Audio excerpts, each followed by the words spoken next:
Hello and welcome to the SuperShow podcast. I am your host, Chris, and joining me today is Jamie and Jonesy. What's up, fellas? Do you want to know why I was laughing? Tell me. For some reason, I was like, just thought I'd look at your guys' webcams just before we started recording, and Jonesy was just staring down the barrel of the lens, like staring into the soul of whoever is watching this fucking video. That is what happens. You know, Jonesy is a soul reader. I just realized I just never look into my webcam that much while I'm doing this. And now that I'm doing it, it feels really weird. I don't like it.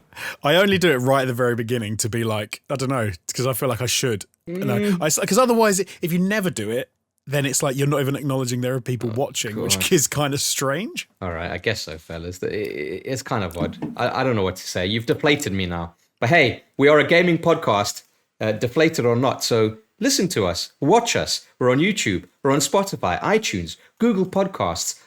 We might be on Audible podcasts. Who fucking knows? But if we're there, have a listen or a watch. But, you know, either which way, we appreciate you. Also, don't forget that we are available on paisleyradio.com. That's right, internet radio. Thursdays at 10 p.m. Repeated on Mondays at 10 p.m. So, SuperShow on the YouTube and our Spotify, etc. first. Then on that following Thursday is Paisley Radio, and the following Monday, Paisley Radio again. 3 weeks. Cut this out. Cut all of this out. Chris has just made something that's basically pretty simple sound really complicated. No, mate, listen, because what you've got to do, okay, is you've got to open up your Internet Explorer browser, and you've got to type in www, right, my mistake, HTTPS. Chris, that wasn't even your mistake. It wasn't even your mistake. You made a mistake already before that. What was it? Open up Microsoft Edge, please, ladies and gentlemen. The only time I ever open Edge is if someone says, let's do a Zoom meeting, and I don't have Microsoft Teams, I suppose. Oh, yeah. And they're like, let's do a Teams meeting. And I'm like, I don't have that. And you click on it and it says, you can just use Edge if you like. I'm like, oh, fine. It doesn't do anything else on my PC. It can just be the Edge, the Microsoft Teams app. Fair enough. If that's all it's going to be. Well, guys, look. So last week we asked people to kind of chime in on who should be hosting, okay? Because clearly, I'm not doing a good enough job for Jamie or Jonesy because you're just laughing at me. So, you know what we're going to do, the most popular comment, and we'll see when we go to the comment of the week, but the most popular comment is a round robin, a rotating schedule, as it were. So consider this my first one, and then it's going to have to go to one of you two. And then the following week, someone else. So let's enjoy it while we can. I think I'm getting coronavirus. I might not be here. Oh, shit. Yeah, that sucks. Anyway, fellas, coming up on today's show, Ubisoft's future plans, Resident Evil 8 rundown, Gaben, the Lord himself, speaks. But before we get into that, fellas, did you know that EA Play has been confirmed for this year, 2021? I did see this, yes. Now, usually it's kind of run... What is it, like a couple of days before E3 releases or thereabouts, right? I think EA Play has usually been before E3 conferences start. But this year they're trying something... when Jamie was there live in 2018. He was. And he even made it into a little EA Play roundup video that someone else made. No, I not just any old EA Play roundup video, Jonesy. I made it into a cringe compilation. Sorry. Yeah, hell yeah. You weren't the one that people needed to cringe about, but you were in the background. No, I was in the background of the cringe compilation. Yeah, Jamie was on the thumbnail. And so you've got to imagine a 16:9 frame. Jamie on the side of it, there was a big arrow pointing to him and a red circle around his face. And at the bottom, it just says, dickhead. I would have died if it was one of those things. Because I always think this, and this, you know, when you sort of watch a news report and they talk about... I don't know, they talk about anything about like something physical about humans, and then they always show those like cut off head like shots of people, and they're like this sort of people. Let's say they were talking about people who wear wife beaters, and then and you never see their faces. I would have died if they were talking about like the typical gamer, and then Jamie walks into the shot and he's there, because I imagine he would have been there with a little booklet with like what the things that are going to happen at EA Play are, and a little bag of goodies that he's got, and just looking around. Because he was on his own. He was on his own. I wasn't even on my own at that point. But it's just, so for anyone that does want to know the actual context, which I feel like I need to clarify now for my own defence, it was like the hosts were doing their bits to camera, and one of them was saying something slightly cringy, and they were talking about how people were piling in and getting ready, and then they kind of cut to an aerial shot of the crowds gathering in the entrance area. And I should say that the only reason the crowds were gathering in the entrance area was because EA had no idea what was going on that day. They were not prepared for that. And I wasn't prepared for spending an hour standing still in the Los Angeles heat. Not a great combo. It was so hot. Yeah. It was so hot as well. Fucking hot. Although, Jamie, I mean, claim to fame, you did stand in that queue next to Angry Joe. Yes, and Angry Joe, fortunately, was angry for the same reason that I was angry, because we were all there and, invited by someone or another, because, as is always the case with industry events, no one's there for the people that are doing the thing. Everyone's there as a friend of someone else or a guest of someone else. And no one could fucking get anywhere. Like, their lists were all wrong. They didn't have tickets for people. They didn't know where to send. Like, I at one point got in by getting smuggled through basically the gate. So I didn't have a badge or a pass, which meant when security saw me, I eventually got kicked out and had to phone to get my way back in. Like, that's how... Classic. It's so, for people that don't know, it's so bizarre. Like, you go to these events and you think, for example, like there's a company or a developer or whoever is event is publisher, like they're running it. And so if they say something and then that goes, but it kind of doesn't work like that. There'll be like a security company who are checking badges. Yeah. So then if someone happens to be the PR person for the company who's dealing with you, but they can't just get you through security because you might have a badge. So you get these weird things where it's like the person from the company is like, no, these guys are coming in, they're on the list, and security's like, nah, mate, sorry, they haven't got the proper badge. And it's like, it's ridiculous. It's just a gaming event to go watch a video or hear a talk or something. But yeah, you had a right day of it, didn't you? Well, the only thing that was fun about that day, well, there were two things that were fun about that day. One was the fact that I'm going to have to be discreet about this because it sounds kind of weird, but it wasn't actually that weird. But like, we were going to be given some money to help, push things along while we were in a different country for a while. And rather than organising it in a kind of like, a formal way, I arrived at EA Play and was given an envelope with hundreds of dollars of cash in it, which felt very cool. Nice. And the other thing that was cool about that day, to bring it back, drug dealer. I went straight to Jonesy and we were like, where are we going for dinner? Do you know what? The problem is now you've just reopened a whole can of worms about like gaming journalism and how it works. And it's like, oh, bro, yeah. It was not a bribe. It was not an a bribe. envelope of money. It's not kind of a bribe or anything. But hey, did you guys It was not a bribe. Did you guys see Anthem? Actually, do you know what the funny thing about the timing was I wanted to see Anthem, and we couldn't. I saw Anthem in, those doors that have those long rectangular windows. I was standing there looking at this through someone playing Anthem. But the thing we were there to play, and the thing we did make a video about to bring everything back on track, was Battlefield 5. That was that year. Right. Where there was that was their big game, that was their big blowout, and I wonder, Chris, if that might be their plan again 3 years on.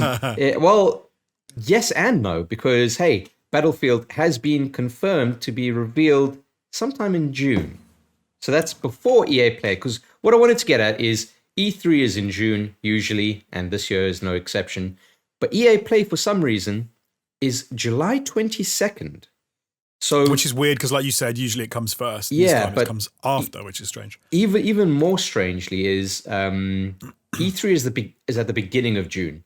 So it's actually longer than a month away.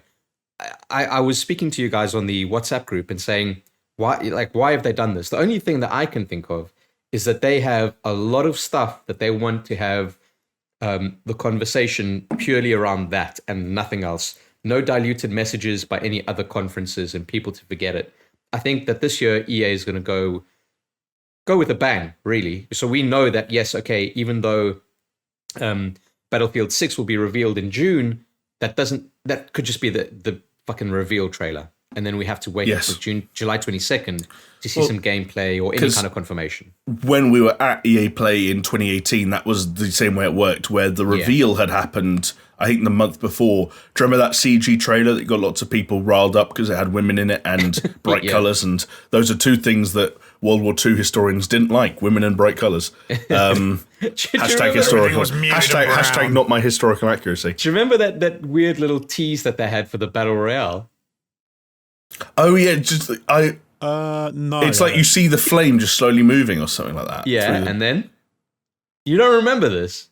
No, I remember having a conversation with someone. Mate, I will not forget this trailer whatsoever, because they had that thing, and then the camera like pans down to a tractor, and the tractor switches on, and then the just tractor. cuts to black. It's just a tractor. It was like that's how you announce your. Was that in EA Play, or was that at something else? I don't remember which one it was, but that was their tease to the Battle Royale. I remember getting into an elevator with someone who works for Nvidia, and just after we'd seen that, and we were both like, "Oh shit, yeah, that was kind of tight." That tractor, mate. Oh, look at it. That was exciting. But yeah, to go back to the point I was making, by the time we got to EA Play that year, the thing we did at the event was an all-influencer big multiplayer session where it's just like 100 people in a room. They did the thing where like they were standing on stage, but they already had 100 PCs in front of them. Yeah. So the guy can go, 100 influencers are going to be playing the game right here inside the event. And it's like, that's not that exciting. They could be somewhere else, so we don't care. We just want to see the gameplay. Yeah, they love doing. We got 100 people in a room. Have you ever seen that? Yeah, we have. Sorry, we have. But yeah, like, what do you guys agree with my kind of assertion as to why they put it so far? I'm going to go. Can I go for a more boring reason and say do. that I think the reason that I think is because they're not beholden to the ESA and when they've got E3 now. Because if you've got a physical event in LA, then you've obviously got the issue of it's almost like the Oscars, right? Yeah. You turn up to see who gets Best Actor. Anything that comes after Best Actor or Best Movie, everyone's gone home, so no one cares about, which is why you put all your shit on that's why they put it at the end of the show, Jonesy. So normally, exactly, that's why they put it at the end of the show. The problem that EA would normally have with EA Play is if they leave EA and EA Play as a physical event until after E3, people have booked their tickets, they booked their hotels. You're going to go, are you going to stay for an extra few days to go to EA Play? Everyone's like, I can't be bothered. I've already done like 3 days of E3. I'm not going to stay around for that. Do you know what? Make the intern stay. And they don't want that, so they preload. They go, we'll put it before the event. It's the day before. You can rock up. You can have a great time. You're hyped for E3. You do EA Play, and then Jonesy, you have E3. They're now not beholden. They're now not beholden to the time schedule. So they've gone, we'll do it whenever the heck we want to do it. So they're like, do you know when works for us? July 22nd. Not bothered. I guess Fuck's given maybe. Zero. I don't know. I have a strong feeling on this because we know we're going to see their sports titles, and we know that we're going to see Battlefield 6. But it's almost like a question of like, okay, what else are we going to see?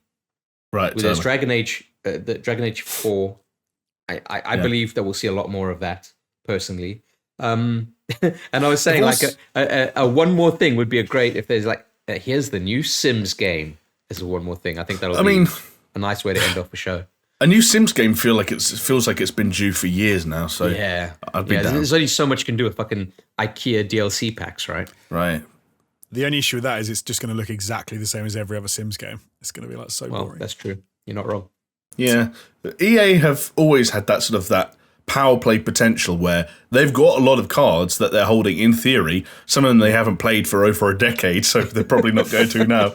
But they've got the potential to wow. And I do love the idea that they are taking as much as time, like making the most of the time between when E3 will be and when EA Play will now be to get as much ready as they can. Yeah. But at the same time, I feel like I've gotten used to not expecting too much from EA. And so, yeah. I don't know. I think they've done okay recently. Like, past history, spotty for sure. But I think in the past 2 years, I think they've been all right. Like, never mind the Anthem kind of thing, but yeah. Yeah, that's the thing. I don't know that the actual summer presentations have ever been that good. They're always. Is that what you meant? I meant as a company. I didn't realize. Oh, okay. Well, yeah, better than they've been in the past, I guess, because they're not, since Visceral, to memory, they haven't closed anyone down on, but the summer things always feel like, here's what DICE are making and everything else.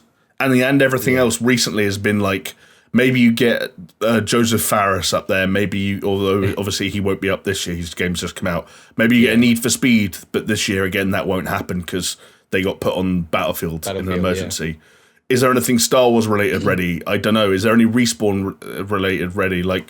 I reckon we'll see something from Respawn, even if it's just a tease. I hope so. Yeah, it'd be surprising not. But then they've also got the thing, like I said, without the physical event, they're not beholden to E3 as much. And then also, nowadays with the content cycle, anyone's going to jump on any new information. So if they wait until after E3, they can let that die down a little bit, and then they can put out EA Play, and then even if it's shit, the media company is going to run with whatever they say because it's new. So I don't know. Maybe I think it's just like it's pretty obvious sort of time for them to do it. I think. Yeah, like over a month away. I mean, fair enough, But pull out the calendar.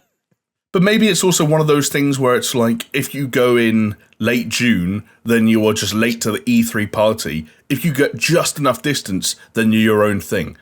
You're no longer a late comer to E3, you're just your own thing. Although it's also, if it's not strong, like then maybe this is an example that it's not as strong as we hope it's going to be, because they're waiting until the E3's died down enough that even though it's not going to be that strong, it's still going to be good. Do you see what I mean? Because if they came just after E3 and it was kind of weak sauce, people would just get over it super quick and go back to talking about the biggest things at E3. I think E3 could be quite weak sauce in a lot of respects, don't you think? Something's just occurred to me. So they said that the Battlefield reveal will be scheduled for June. Do you reckon it's going to be at like the Xbox event?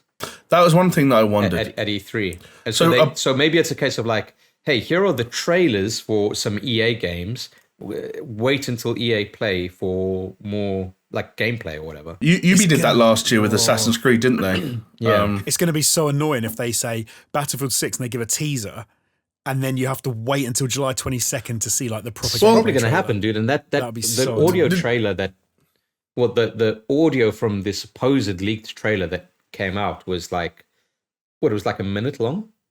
Yeah, like and that, it was, and because everyone expected that to come out this past week or two. It sounded like it was just a cinematic trailer that showed off some of the kind of the ideas and the themes for this setting, I guess, for Battlefield. Which is cool, dude. Like, I still remember that fucking Battlefield 1 trailer was so fucking sick.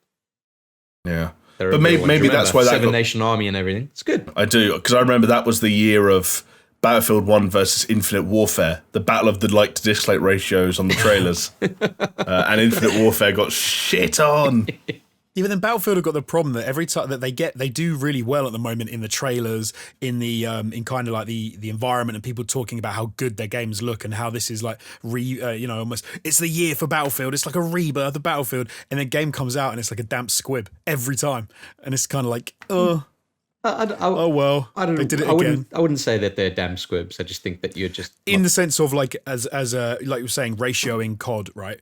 Then every year COD absolutely smashes it, and then every time they release a game, it's like Battlefield 5 was supposed to be incredible, and I mean that was very underwhelming. It was a good game, but it's very underwhelming in its staying power. But they do go for different strategies, though. I mean, COD. Money. COD's a yearly release, whereas Battlefield has always been kind of, 3-4 years in between, if not more, and always more focused on the multiplayer than the single player campaign. Yes, but I think part of the reason they don't do annual releases is because every time it's like we didn't quite do it again. So we'll reimagine it again, and then we'll come back in 3 years' time, and it'll be re-released. We'll just call it Battlefield. It'll be amazing, and it goes again, and then it's like 3 years' time. We'll get it right. I so disagree with that, dude. But yeah. I'm all for it, man. I love Battlefield. I'm all for it. Especially because like this seems like it will be either in modern or in probably a near future Battlefield, and we haven't had one of those since, if you ignore Hardline, which I guess was that's the dark side of that was what happens when Battlefield did try and go annual. It was like, what if we took Visceral off Dead Space and got them to make a fucking cop drama Battlefield game? So bad. But Battlefield 4 was the last modern one otherwise, right? And that was That's like fucking it was almost like that was like the first year or two of the PS4. So do you know what if they did Battlefield 2145 or like 2150? From what I understand, and it was a sequel to 2142. I'd be like, I don't think this is 21 something, but from what I understand, this is more like 2050 than it is like 2020. If that makes sense. Yeah. One of the things I'm pretty sure are going to be in this game are, we might have mentioned this before, but like Boston Dynamics, those dogs. They're going to have those in this game. I'm pretty sure. That's cool. But with weapons on them. As if Boston Dynamics weren't angling for that all along with their tech anyway. Yeah, I exactly. mean, It's just for helping out and carrying bags. You're full of shit. You're going to sell it and you're going to make a fortune Scumbags. with guns mounted all over the shit. Dare I ask, if you guys could pick one dream EA game or EA franchise or EA sequel or whatever it is to pop up at the event, do you guys have one in mind? Maybe something they could resurrect, something that's long overdue. Titanfall 3 all the way from Titanfall 3. I think that dream will come true. Time is ripe. I know. I don't think they'll do. I don't think they'll do it this year. A lot. Yeah, but I don't think they'll do it this year because I think the momentum is gaining quite a lot for Apex lately, and I don't think they want to kind of harsh on that. Unless they start doing like 4D chess and start doing like COD with their Warzone / Modern Warfare, if they take that formula, flip it on it, says like, well, everyone's got fucking Apex. So let's use that platform to sell people a pass which unlocks the Titanfall 3 campaign or something. I don't know. Yeah. Interesting. It would be an interesting kind of case study, but I don't think it'll happen, but that's what I would love to happen. But you know what's weird? They seem to be. It's one of those things where Respawn just seems to be talking a lot about Titanfall at the moment, and other people do as well. And it's kind of that weird, almost like that they're trying to build something like in your mind, in the environment, and it does make me wonder if Titanfall 3 is going to be. Oh shit! I just realized what's going to happen, because wasn't it at the EA Play that you were at, Jamie, where they interviewed Vince Zampella and they were like, "Oh yeah, what about that? What about Respawn Star Wars game?" And it's like, "Yep, we're working on a Star Wars game. It's called Jedi Fallen Order, and that's all I'm telling you." That was that one. It's going to pull one of those, isn't it? It's going to be like, yeah, we're working on Titanfall 3. Well, nothing to say about it. Again, that was that show. I remember being in the crowd and being like, God Almighty! It was the Battlefield 5 like multiplayer reveal. It was the FIFA Champions League reveal. Like they got the UEFA license, which is now also like that's. I mean, football's a whole kettle of fish that we don't need to go into at the moment. That's going to be interesting how FIFA go this year. Yeah, FIFA's going to go the European Super League, right? Yeah, big time. Well, like the rumblings of that still going on. Like there was news this week that like Juventus, they haven't done that well this year, but one of the biggest clubs in Italy and the club that Cristiano Ronaldo plays for, they're being threatened of being kicked out their domestic league still because they won't back down. Some of them are tied to it contractually, right? I think all of them were in some respects, but like most clubs now have basically said, "Hey, we're willing to distance ourselves from this," and UEFA have given them all like a fine of sorts. Right. But there's a handful that won't. But anyway, that show was weird. Wait, it was also the show Anthem where stuff there as well. Wasn't that the big Anthem? It was reveal? Anthem stuff as well, but it wasn't even the reveal. It was the year gameplay where and the launch or whatever. it was a bit of gameplay, but it was the year where the BioWare guys came out and sat on stools on stage, and kind of talked about it just as much as they showed it. And there was also, I'm trying to think what else was there Was that that the one year. with Greg Miller was hosting, right? No, it was the I forget her name, the redhead after? girl. Renee. Greg Miller. Yeah, Renee something. What's Good Gaming? Lady? Yeah. So it was that? It was that year. It was indoors. Yeah. It was Renee, and it was the year. It wasn't the Yarny 2 year where the guy like fucking cried on stage. It was the Battlefront 2 apology year where the poor guy had to come out and basically be like, sorry about Battlefront 2. And it was those also are the worst, man. I'd rather they didn't apologise. I'd rather they didn't. And it was what? You go and play Battlefront 2 now. Decent. And Sea of Solitude was the other thing that was there. That was their indie game that year. Which was the game that Jonesy was trying to think of that like 2 or 3 podcasts ago. It was. Which one? You were talking about Solitude. Sea of Solitude. Yeah, it was. Yeah. Sorry. Yeah. Someone said it in the comments. Actually, I saw. Do you know what? I think you said. I can't remember who said it. I think maybe it was Chris who said it in our little WhatsApp group before. If they could say like, "Oh, here's a game we're making," and I'd be like, "Oh, that's amazing," it would probably be Need for Speed Underground 3. That was Jamie. Yeah, I'd be all over that as well. Even even if they just remaster like the first 2 Need for Speeds. Like, imagine if they do a Tony Hawk Pro Skater 1 and 2 remaster, but with Underground 1 and 2, I'd be fucking so happy with that. Even. But the funny thing about that is like, and I think I'd want a remake over a remaster for those games. I think you'd feel a remaster. I think it would have to be a proper remake. Yeah, sure, yeah. I was going to say the funny thing about that is, and I'd almost forgotten this happened. They did remaster a Need for Speed game last year. Just the wrong one. Or was it this year? But it was the wrong one. Which one did they do? I don't even remember now. Carbon or something. It was the one that it wasn't Carbon. No, it was the title they used twice. Like it was because I always find it very confusing. There's one word that's been used twice. It wasn't Hot Pursuit, was it? Maybe was it Hot Pursuit? I don't know. Why isn't it showing up on Thingamabobby? It is. Was it Most Wanted? Oh, Hot Pursuit. It's Hot Pursuit. It was Hot Pursuit. November 2020. Yeah. Hot Pursuit remaster. That I think you're right because that was Right. it was used. The title Hot Pursuit was used twice. Most Wanted was the title that was used twice. Most Wanted was used in 2005 and then again in 2012. Oh, okay. And Just called the exact same fucking thing. If I'm right, Most Wanted was the one that came after Need for Speed Underground 2. And it was Jonesy's right as well. Disappointing fucking thing I thought I've Hot ever Pursuit seen. was done twice. Yeah, no, Jonesy's right. Hot Pursuit was the original Need for Speed 3 in the 90s was Hot Pursuit. Then there was Hot Pursuit 2. Then in 2010, they just made one called Hot Pursuit. And now in 2020, they remastered Hot Pursuit. Most Wanted was actually pretty good. Most Wanted was the open Which world. one? No, mate, Most Wanted was... Which one? It was the one that came after Need for Speed Underground 2, a couple years after that was that. the worst one. That was the one. That was the one with the blacklist, like the list of criminals who are working your way up.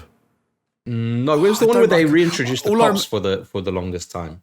All I remember was you had cops after you. It was open world, and you could drive through like obstacles in order to like drop wood logs on the police cars that were following you and stuff. And you could kind of cut through. I quite liked it. I thought it was alright. It was the one with Razor Callahan. It was no Need for Speed Underground 2, but it was a cool game. But then, because then Pro Street, I always say this, Pro Street was the game that just ruined that whole series for me, and I was out. I was like, I'm done. More so than Carbon. Okay. I didn't play Carbon. I was out. Carbon, they was fully annual at this point. It went Underground 2, Most Wanted, Carbon, Pro Street, Undercover. Oh, Undercover. Carbon was before Pro Street. So no, Pro Street was the next one I got. Then I didn't get Carbon. So yeah. Undercover was the one that was received even more worse than fucking Pro Street was, and it had police chases. And was it the one where you got out the car? Maggie Q was in it. I don't know. Pro Street was the one that I took it back to the shop and said, "Can I return this? It's shit." And she said, "You can't bring a game back just because it's bad." And I was like, "Why not?" No, it was the Run. Seems basic. Need for Speed: The Run was the one that had like quick time events, and you got out the car. Shit, yeah, man. And you know what? Need for Speed Heat was a decent game, but they just made some fucking baffling decisions for me. Heat was all right. It was a bit weird. I got off it after that fucking mission on that little island, on the offshoot island, where you have to run this course, but then the cops come after you, but it's on this tiny little fucking island. What are you meant to do? I've heard you mention that island more times than I've ever probably saw that island playing that game. Well, it obviously rubbed me up the wrong way. I did think I'd get back into racing games like recently, and I tried to play Forza Horizon, which is the one in England. 4. It's 4. It's Scotland. Yeah. Oh, is it in okay, yeah, so in the UK at least. So yeah, but it's and I tried to play that and was shockingly bad. Like, because do you know what it does, which is nice. It put me against Steph and Jamie and I had all people I know as ghost cars. I'll drive a cars. And so I was like, okay, but within the first like few turns, I was miles behind on the laps, and I was thinking like, what is going on? Like, I don't understand this. So I was playing it on my PC through the Xbox Game Pass like app thing. Yeah. And then realized that I actually had a problem that apparently is quite common. That means that every time you turn your car when you're using your keyboard, it applies the brakes, and it's like a bug.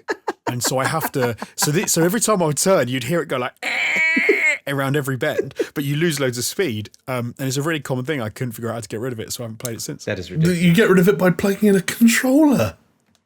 No, I couldn't get the controller to work either. So I had a really weird issue with that game where apparently this is a common thing as well for some reason, that the controller, because I don't have an Xbox controller, so you can use a PlayStation controller, but that wasn't working for whatever reason. That didn't work. I didn't know you didn't have an Xbox One, my bad. No, and then keyboard wasn't working at all. So, and I've Googled it and I tried. If anyone knows how to fix that bug, let me know in the comments because it was so annoying and I really want to play it. I think we will know about a Forza Horizon 5 inside the next 2 months. How about that? There we go. Yeah, but it's not going to be free on Xbox Game Pass, is it? Yeah, it will. Because that's how of course, first party games work. Of course it will. Yeah. And do you want to know where it's going to be? Can I guess? What, Is it city? to be Yeah, I think I know. Cape Town. like the Midwest America? No and no. Oh, They'd okay. both be interesting. Russia. No. Dubai. No. No. Jonesy's first guess was the closest geographically so far. Canada. Wrong direction. Mexico. Ding, ding, ding, ding, ding. Oh, okay. I think it's That'd going to be be cool. like Mexico-y and parts of Central America, South America kind of That'd be shit. cool. Apparently. Can I just say that South Apparently. Africa very criminally underrated area for Yeah, game settings. but did you hear about the Also, development? Did you hear about the criminally development of Forza overactive Horizon? setting for video games? I was going to say, did you hear about the develop? They were going to do a Joburg expansion for Forza Horizon. Were they really? And yeah, here right. we go. Yeah, they were having there were loads of problems, like loads of really buggy features. Like they were trying to work in this mechanic where if you ever braked and then stopped for too long, someone would just try and jack your car, and it just they couldn't work it out. I think it would make for an interesting feature. You got to avoid the hijackers. It's great. You can't stop for too long as someone takes your car. Wow. Oh, sorry, It's- I'm it's- sorry, they- Chris. That's insensitive of me. They bring in getting out of your car mechanics so you can just like stand on the side of the road as they drive Yeah, off. saying, oh my God, please gotta don't stand. shoot me. Jamie, what's your dream reveal?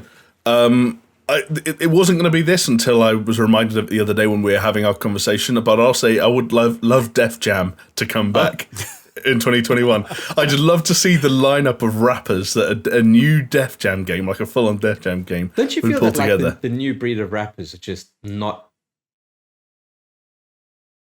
thuggy enough? But does that mean you don't want to see them beat the shit out of each Oh, other? I totally do, but it's like You know what the problem would be? Maybe this is really you're gonna unfair. get some like I mumble apologise. rapper like beating the shit I still, out of plus, Eminem.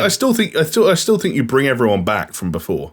Yeah. But I might. So there was definitely. It seemed to be anyway. There was a thing in the past when we were younger, and rappers were a different breed, and they would be absolute monsters. They were like machines. They No, Jonesy, it was an optical illusion. They just wore baggier clothes.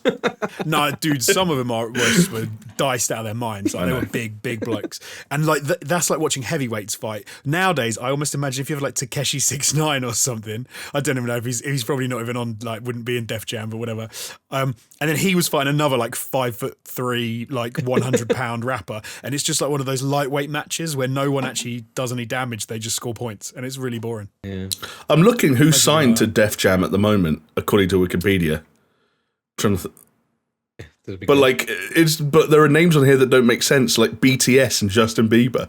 Can you imagine if BTS were Oh, That would be Like, so. BTS versus Justin Bieber. No, you know what? You fucking opened it up now. I want a K-pop brawler where it's like That would be wicked. BTS K-pop versus brawler like would be fucking Blackpink. sick. Can you imagine? That would be so good.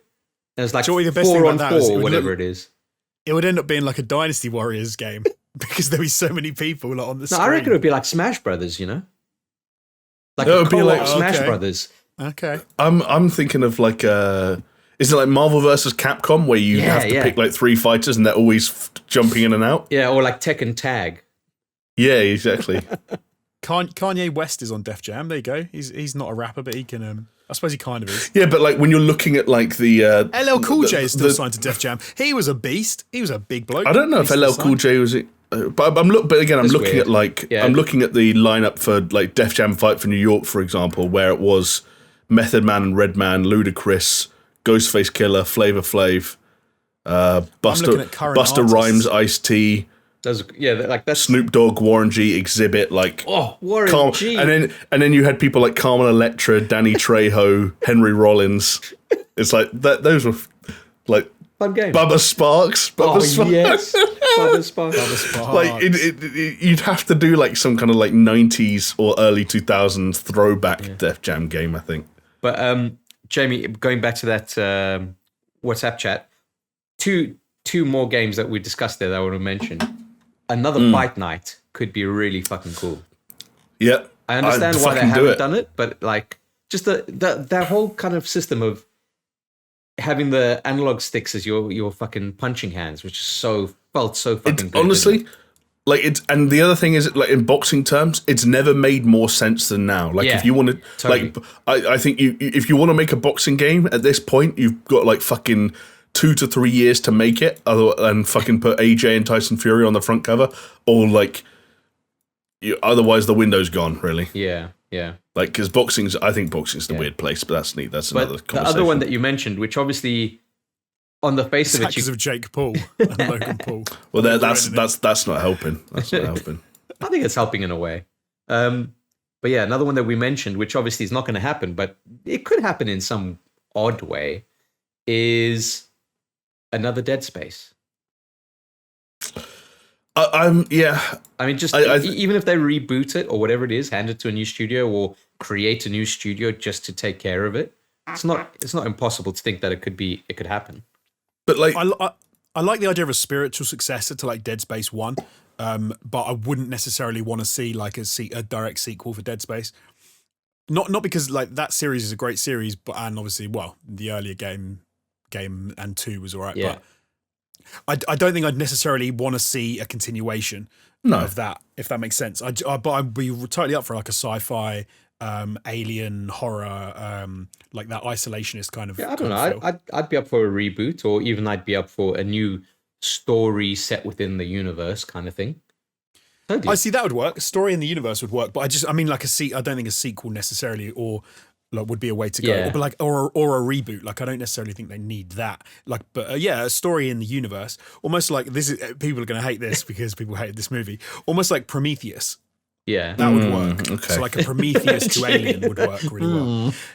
No, 'cause they're just, as Chris said, it's in the same universe. It touches on the same topics. It has the similar aliens. It has the similar feel. But you don't have to touch on the same characters. You don't have to touch on the same aliens specifically.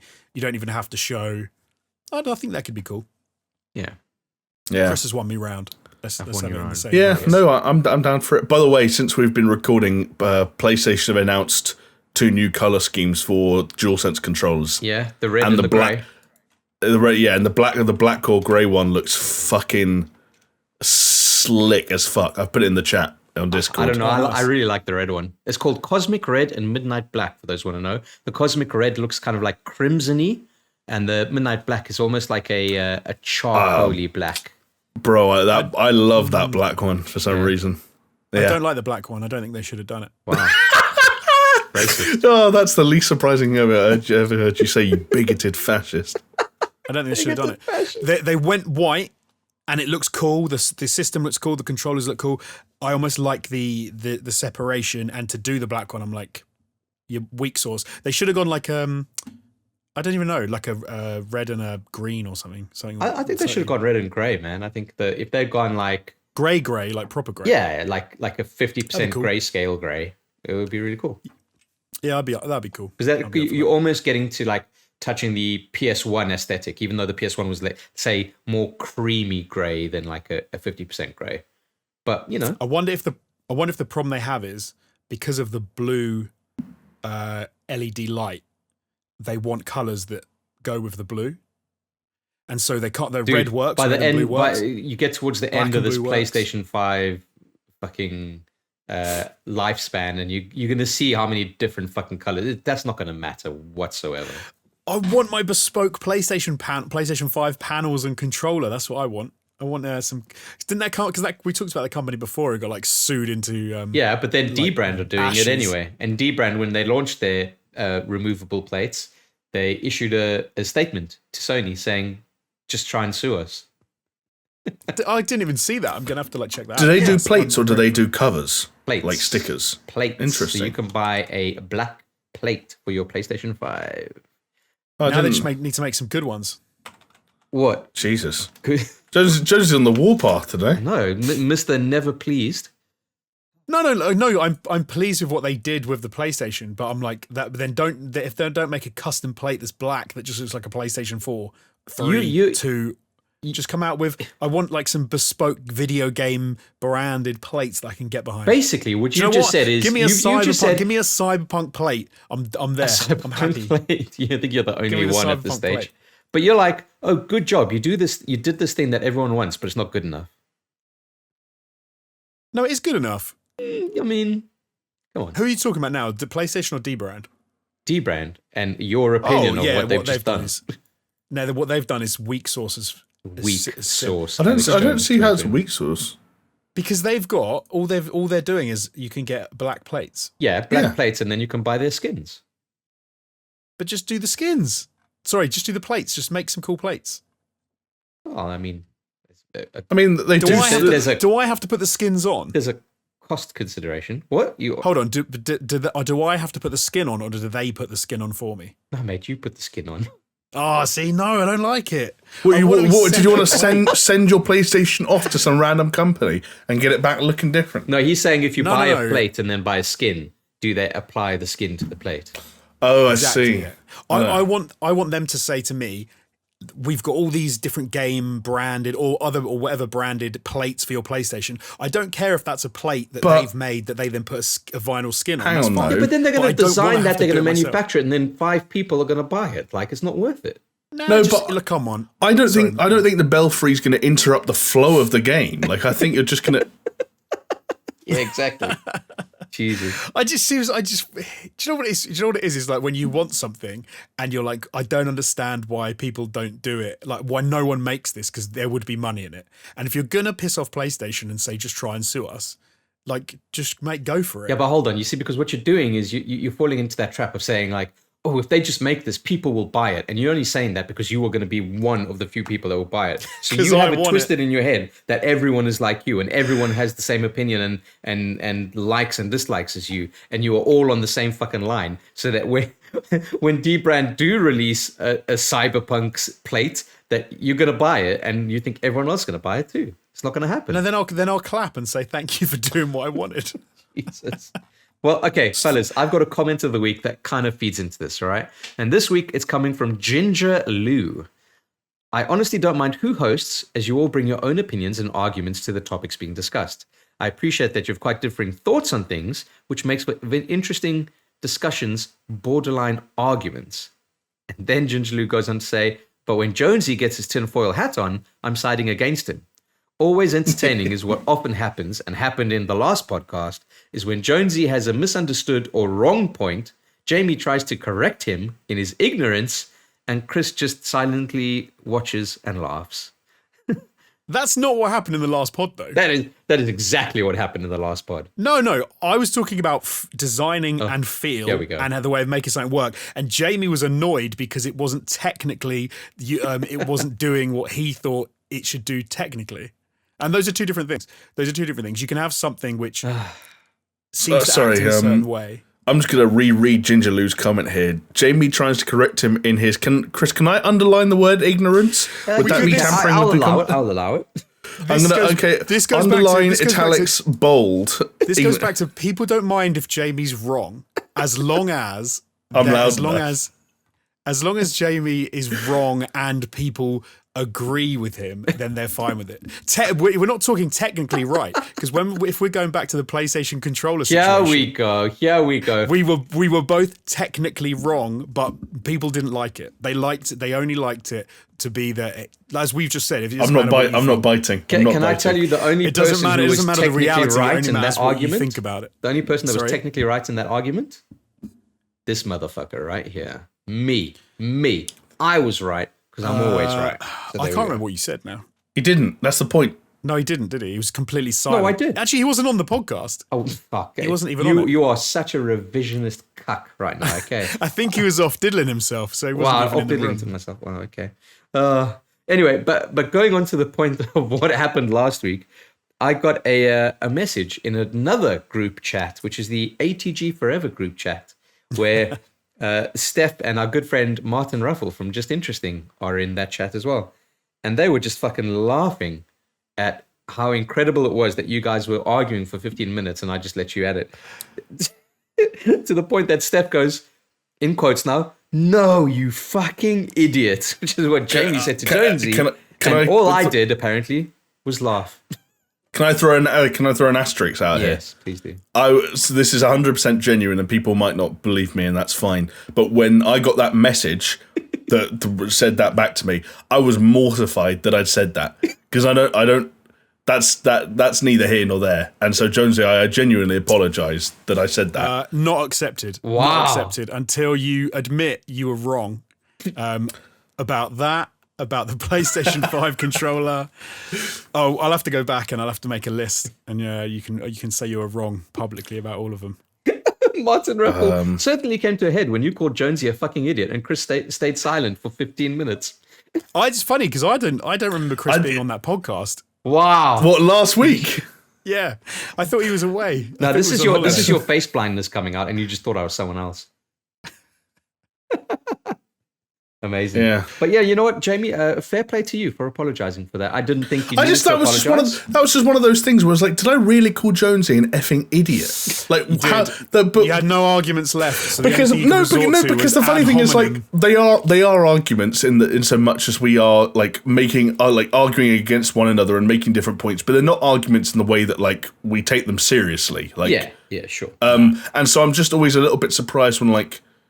Because I don't think I'm getting heated or worked up, because I know that those conversations and arguments with Jonesy almost take place in a separate part of my brain. So when I'm reminded that I said something that actually sounds a little bit heated, I'm like, oh man, I shouldn't have said that. Do you know why? Do you know what happened? Which is ironic. Because Jonesy has this propensity to get under a person's skin. I was going to say it's ironic because I class one of my skills as being able to piss Jamie off over things that I don't really care about, but I can just make him get really annoyed about it. And on the flip side, you've got Jamie, who is, it was brought up recently. I'm just going to put it out there. Our overcooked. Oh, don't make me feel bad. Extravaganzas that we've had in the past, especially the particular one that I was reminded of was Jamie and Steph. So I could say that maybe Jamie has the propensity to kind of, in your own words, Jamie, see the red mist.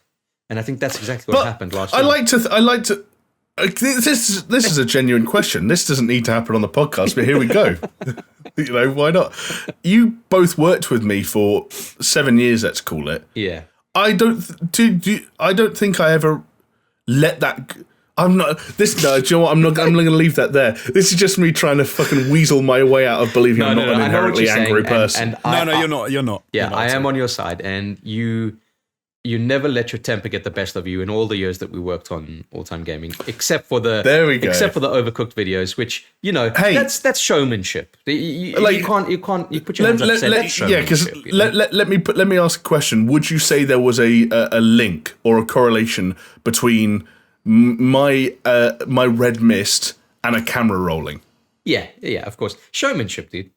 Jonesy's thinking about it before he answers. He's just trying to remember the one time. And if you're remembering a time a camera wasn't rolling, just use buzzwords or keywords so we don't need to be too indiscreet. No, I would say that there is to some degree, but there is definitely more of a correlation between like video games in general. Like I think, I see. But you're very self-aware when it comes to like games, and because we've had conversation before where you like, I don't really want to play this anymore. He doesn't want to play battle royales with us anymore. Everybody, because he's like, I get too into it. I got a private message from Jamie saying, "You fucking idiot! If you ever try and ask me to play a battle royale game with you ever again, I will come over there."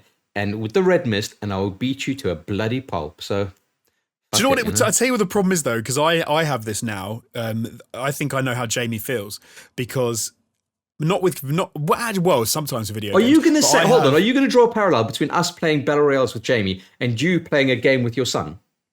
Yeah. You fucking idiot. But no, I wasn't going to go to gaming specifically. I was going to go to like parenting in general when I'm trying to do something with them that they haven't done, like trying to get my 5-year-old to ride a bike.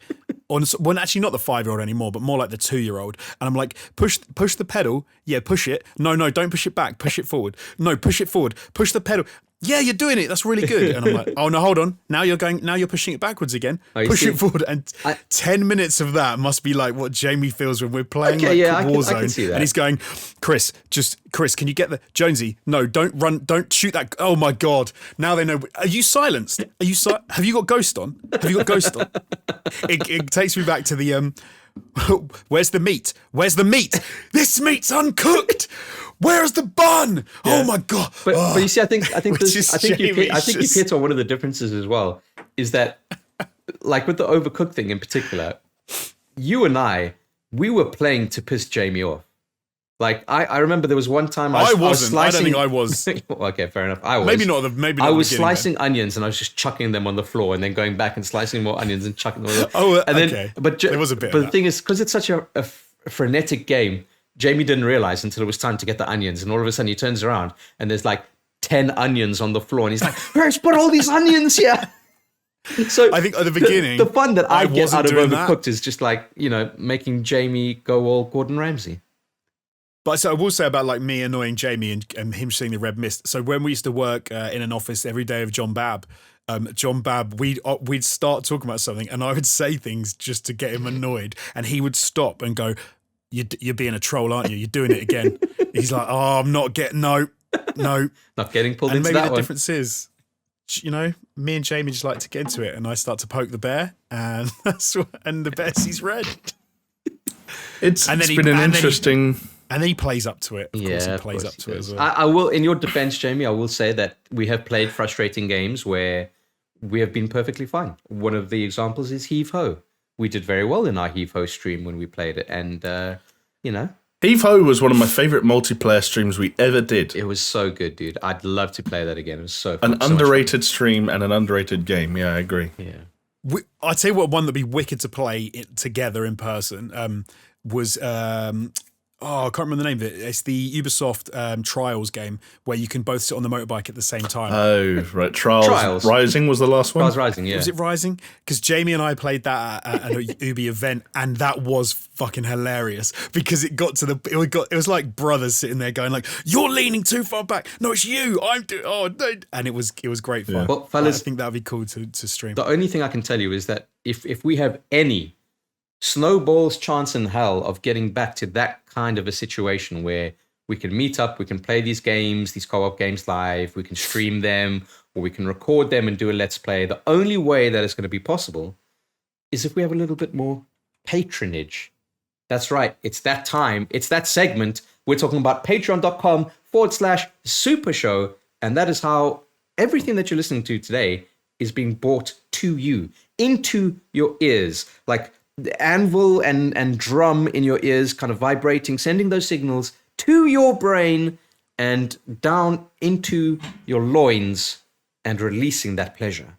That's all because of some very select few people on Patreon who are generous enough to let us keep doing what we're doing. And I am, of course, talking about Aaron Cameron, Athletic Gravy, Hacksaw Book Reed, Jesper Camdahl Nielsen, Javela Cujo, Leo Merger, Lonnie Thompson, Magic Grits, Mindful Pig, Nathan Piers, Pastors Guild, Scary Omen, Starfall Kid, Zach Cream, and the big boys, forever tattooed on my testicles, Shellshock, Manuel Guerrero, Peaswad, and the Dude Abides. Thank you all so much, as well as some other names that I have not spoken about because, maybe they didn't want to have their name on screen. But for as little as $2, you get access to our Discord server where we are on and chat to people. $5 gets you access to some, Patreon exclusive content, of which we need to do more, fellas. Just going to put that out there. True. True. But yeah, maybe we should need to set out some stretch goals. But one thing I would really love to do to you, whether it's stretch goal, what's the word?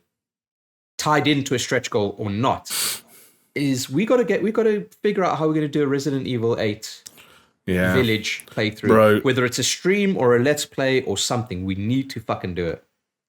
The Resi thing is burning a hole in my head because I'm not even joking, 2 separate people messaged me, not with me asking them, but just messaging me in the past week saying, hey, just so you know, this Resi game is still pretty scary, but I actually think you'd really like it.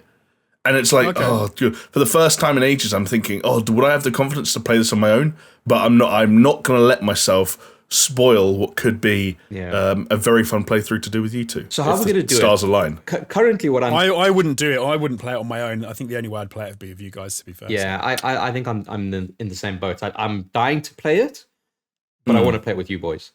And I've been thinking about it. Probably the best way to do it is, Jonesy, maybe you fire up that barbecue. Oh yeah. All right, Jay. I could. Do you know what? I was gonna say I could create a little outside inside dungeon area where we could play it. But from the 17th, can't we just go to people's houses? Yes. Oh, yes, we can. So we can just play it like normal people. Exactly. Or you guys come over here, or whatever it is, and we just, we sit on the couch, and we have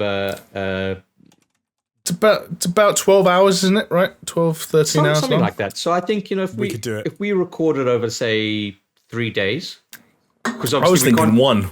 Yeah, but one hit. I mean, the thing is, I can't. What are we gonna do? Have a sleepover at Jonesy's? Maybe. But yeah, like if we just get together, record a bunch of stuff. Maybe we don't stream it because that takes a little bit of the pressure off, and maybe we just do a let's play. We don't have to edit it. We could review some food while we're at it. Oh, quality. We could do a couple of like random things, make a whole load of content. Can I just digress slightly on the Resi 8 thing? Yeah. Because should I say no? Yeah, go on. Why not? Because I want to play it, and obviously the one big thing, but I want to play it with you guys. I don't want to play it on my own. Yeah. But one thing that caught my eye recently was it Lady Dimitrescu? Yeah. Because or what, the naked mod? No. There was just a cosplay that I saw from Alana Pierce, who I follow, on Twitter, and I must admit, I thought, "Damn, son." So, what do you mean, Jonesy? You're such a fucking. I'm just saying. He's a dirty dog. Do you remember at the end of the last fucking podcast, Jonesy the dirty dog? He's done it again. You're perfect. I'm just saying. Do you know when you people like you don't really. You follow people because they're sort of like in the industry and they know about insider stuff. Yeah. And they do a cosplay and then they just look like, I don't know what's acceptable words. They look very good. Yes. They look very accurate in their cosplay. Alana Pierce is a very pretty woman, and she does look very good in this cosplay, Alex Jones. She does. You are still a dirty dog. I've shared it with pervert, you so you can see in the chat. The thing that I've never understood about Alana Pierce is why she liked a single picture that we once put up on the ATG Instagram. It was just of Jamie playing at Gamescom. Yeah, it was the strangest thing, dude. It was Jamie. It's not even a good picture. Sorry, Jamie. No. It's such a bad picture that I said I didn't want it to be a part of the thumbnail for the video. Yeah, which is fine. It wasn't the thumbnail of the video, but it's not. That to me kind of feels like someone bigger giving a little boost to people who are not as big. Dude, no, but listen, okay, because this was so strange. Maybe? It was Jamie at Gamescom. So at Gamescom, PlayStation had this thing where they had some of these screens on a pillar, and you stand in front of the pillar and you play a game. And Jamie was just like, what was it? Was it Medieval? It was Medieval, yeah. Yeah, so Jamie was like, look, there's Medieval. So he literally was trying it out for 2 minutes. Steph took a picture of him, but it's one of those times where you take a picture of someone, but they don't know you're taking a picture of them, and then they turn their head to see you taking a picture. Shall we reenact it? Yeah, ready? Yeah, go on. Okay, this won't work in audio, folks. Let me hold but I'll take the picture. All right, go on. All right, Chris. If you're listening to this on a podcasting platform or on Paisley Radio, you're gonna have to find this on YouTube. I'll keep my headphones on. Yeah, because I think you did have some headphones on. Wait, where's the controller? This is great. This is role playing 101. I know the picture now. You've said it. I'll share it with you in a sec. Jamie? Okay.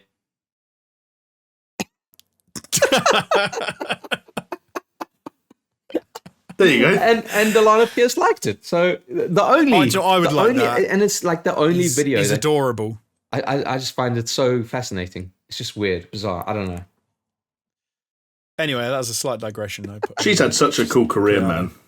Like I'm well jealous of her career trajectory. I like her. Can you even hear me? My mic was in no man's land. Sorry, there we go. No man's land. Was it just shoved up in your crotch?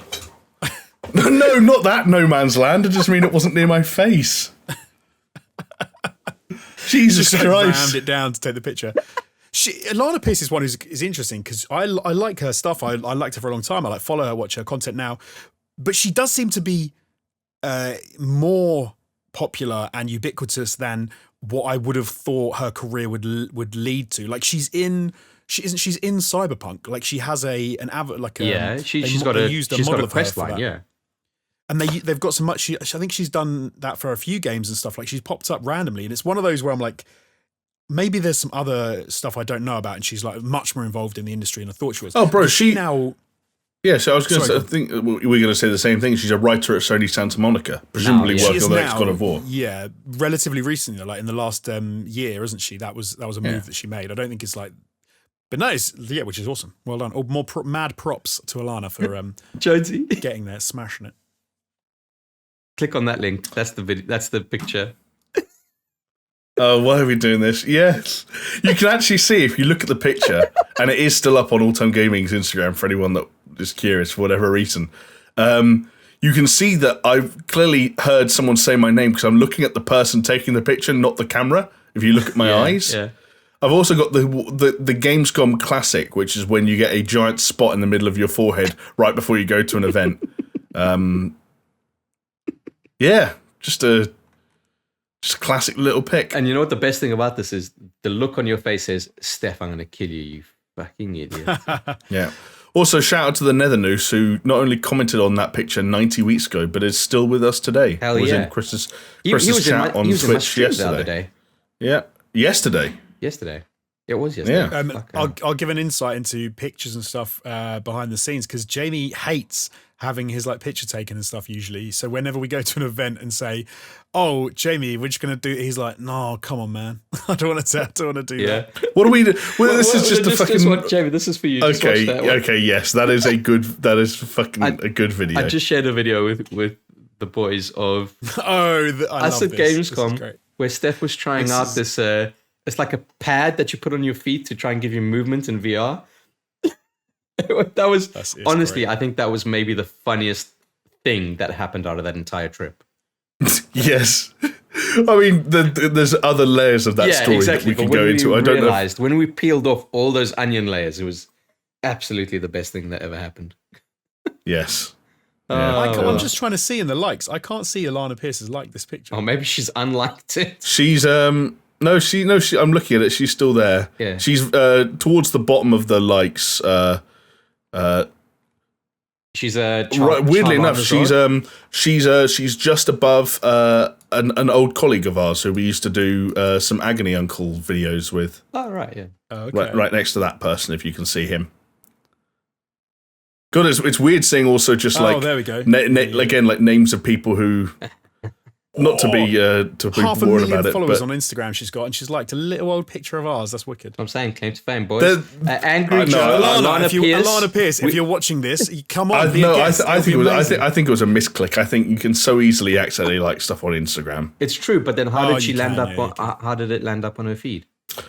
I think she is a secret Jamie fan, and she watches everything he does, and she's watching this right now. And she can come on the show and be a guest. It'd be great. Wow. No, she must have searched. She must have searched like Gamescom or whatever, and then maybe. Yeah, I think she was probably just looking at around at hashtags. It's just such a strange picture to like. I don't know. So I tweeted one thing. I tweeted one time, and and Rosario Dawson liked it. What? I was like, what? Yeah, that shit happens. I love that. That's great. Wow. Anyway, all right. Fucking hell. Resi 8, boys, we've got to try and make it happen. Please, please, please. And for the people in the comments, let us know. Just give us the encouragement to do it, basically, because that's what it's all about. Is that what you're calling it? Encouragement? That's the missing ingredient? Yeah, encourage me. Okay. I've just seen... go check out the ATG, the All-Time Gaming what is TV this? Instagram. This is the weirdest segment. Jamie as one of, draw me as one of your French girls with a weird cut out face. Okay, that's so strange. That's so strange. All right, sorry, I digress. We had a good time. Let's get back to it. Goodness, we're fucking. It's enough to make you wonder. Like, we were very lucky to sort of like have what we had in terms of the YouTube following and stuff like that. Yeah. But you look at this Instagram, for example, and things like the picture Jonesy just pointed out, as a result of a relatively small number of like totally like like nailed on hard-boiled fans who would do something like draw one of us. Yeah. Like I dread, but it makes me think. Like, just imagine what would have happened if we had reached some kind of like crazy fever pitch. Like, imagine if this Instagram, great. Instead of having 1,600 people on it, had 160,000 people on it or something like that. Honestly, I think some weird shit would have gone down. I love all that shit. I remember the very first time that someone sent us a picture of, they drew us, the three of us, like little cartoony style on like a lined notepad. I don't know if you guys remember. And I think they shared it on Twitter, and I was just like absolutely blown away. To be fair, we haven't had many people do that, but that was really cool. It was really cool. See how fucking off the rails this podcast is going. I've just sat here, started eating peanuts, and I was like, "Oh yeah, we're not just having a chat. Peanuts. We're actually recording." Of course, you're eating. You're reminding me of the very first time we did the SuperShow podcast, and you came with like a fucking Toblerone as a snack, and like Skittles. It's like, what are you doing? But yeah, in spite of what I might look like, I was always very against eating. I didn't even like eating on live streams. I remember back in the day. Yeah, it's true. Yeah, but man, crazy times. But I'm glad you brought up the snacks, Jonesy, because someone on my stream yesterday asked about the resolution to the crispy court. Oh. They want to know your verdict. Yeah. So obviously we know where I fall, we know where Jamie falls, but they haven't heard your take on it. When we did meet up for a barbecue at your house, Jonesy, I did bring a packet of the jalapeno and cheese Walker's Max Crispy Double Dildos. So let me just remind myself. So you were like, they're the greatest crisp ever. Jamie, I said my current favorite, and I do think that they are. Bro, you were eating a bag a day. I'm still eating a bag a day. What are you talking about? So okay, my judgment is the first few were not particularly great, but interestingly, it is a crisp that builds in complexity and kind of stacks, and you have to keep eating. Yep. And actually, they did really grow on me, and I sat there and I was munching away, and the initial kind of almost slightly odd flavors, because it's like cheese and jalapeno, and you kind of get this weird mix of is that really a great combination? But then as the heat comes in, as you start to feel the burn, and you eat more of those chips, they stack and they start to get better and better and better. And actually, I will say that, halfway through a bag, or however many I actually ate, they are very enjoyable. They are not, I wouldn't say they're my favorite crisp at the moment or whatever, but very good, very enjoyable. To your credit, you are a self-confessed non-crisp fan. I like weird-shaped crisps. I don't like crisp-shaped crisps. You're the Monster Munch man, is what you are. Yeah. The only point that I would make is I think if we're talking about a fully grown man, a red-blooded male like Mr. Alex Jones, who on this day, I will remind the audience, had yet to eat lunch, and this was probably, I don't know, it could have been 2, 3 p.m. by that point for all we know, and we hadn't eaten yet that day properly because we were waiting on the feast that was about to arrive from the barbecue. We had some burritos, then we had the chips. No, it was the other way around. And so I'm going to put forward the argument that hearing that in that scenario, those crisps, quote unquote, grew on Jonesy is the least surprising thing I've ever heard all day. Wow, you are clutching at straws, Jamie. Because I don't like peanuts, but you know what? Those peanuts grew on me. the more alcohol you consumed, yeah? Yeah, funnily enough. So so this is the thing. Who am I going to side with, right? Okay, this is tough. Yeah, you need to give your verdict in an official judge capacity. Come on, put on your judge's wig, get your gavel out, and let's not like that, but you know. Do you know what I'm gonna have to do this. This is gonna have to be fair. Okay, whilst I'm not a crisp person, a crisp-shaped crisp person, and they weren't even necessarily a flavour I would have gone for, because whilst I like spicy stuff, I'm not a big fan of spicy crisps in general. They definitely grew on me. They were better than I thought they were going to be after I ate a fair few of them.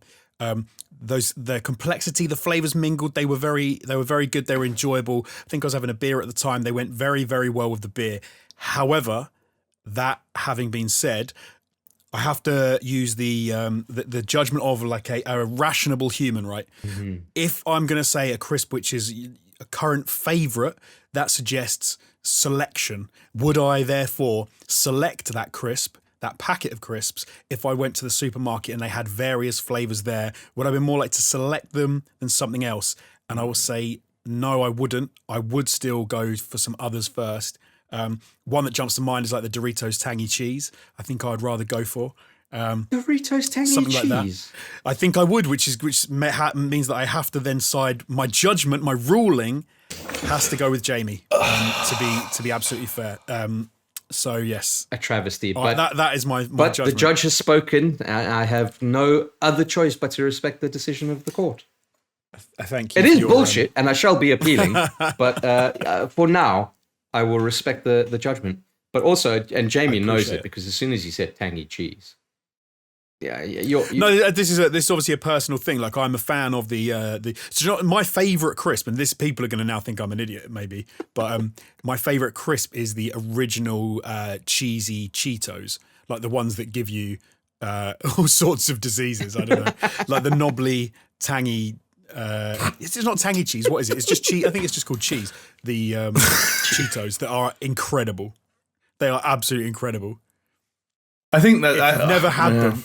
Get some illegally. Oh, bro, somehow. but we're talking to a huge amount of Americans right now who, for them, it's like they were probably raised on Cheetos. Yeah, It's exactly, it's only interesting for us because we don't have Cheetos here.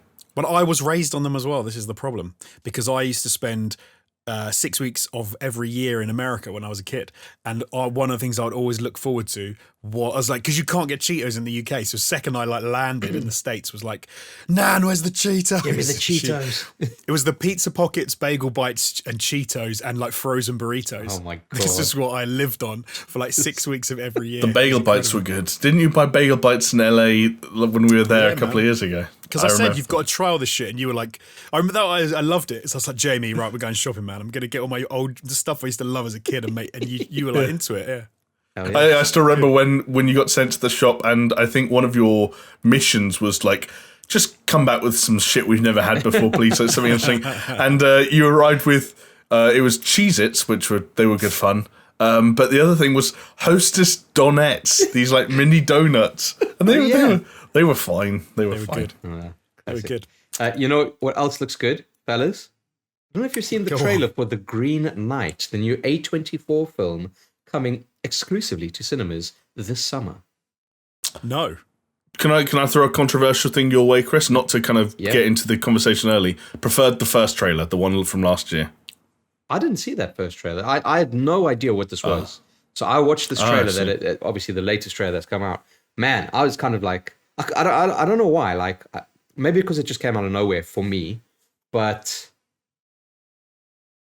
I just can't stop thinking about it. I don't know what it is. Just a very sumptuous looking cinematographical film there that I think I might enjoy. Yeah. So I'm immediately thinking like the Green Lantern. Can you dissuade me of this? What is it? Is it a superhero thing? No, it's like medieval stuff. Oh, like it's one of those KNIGHT.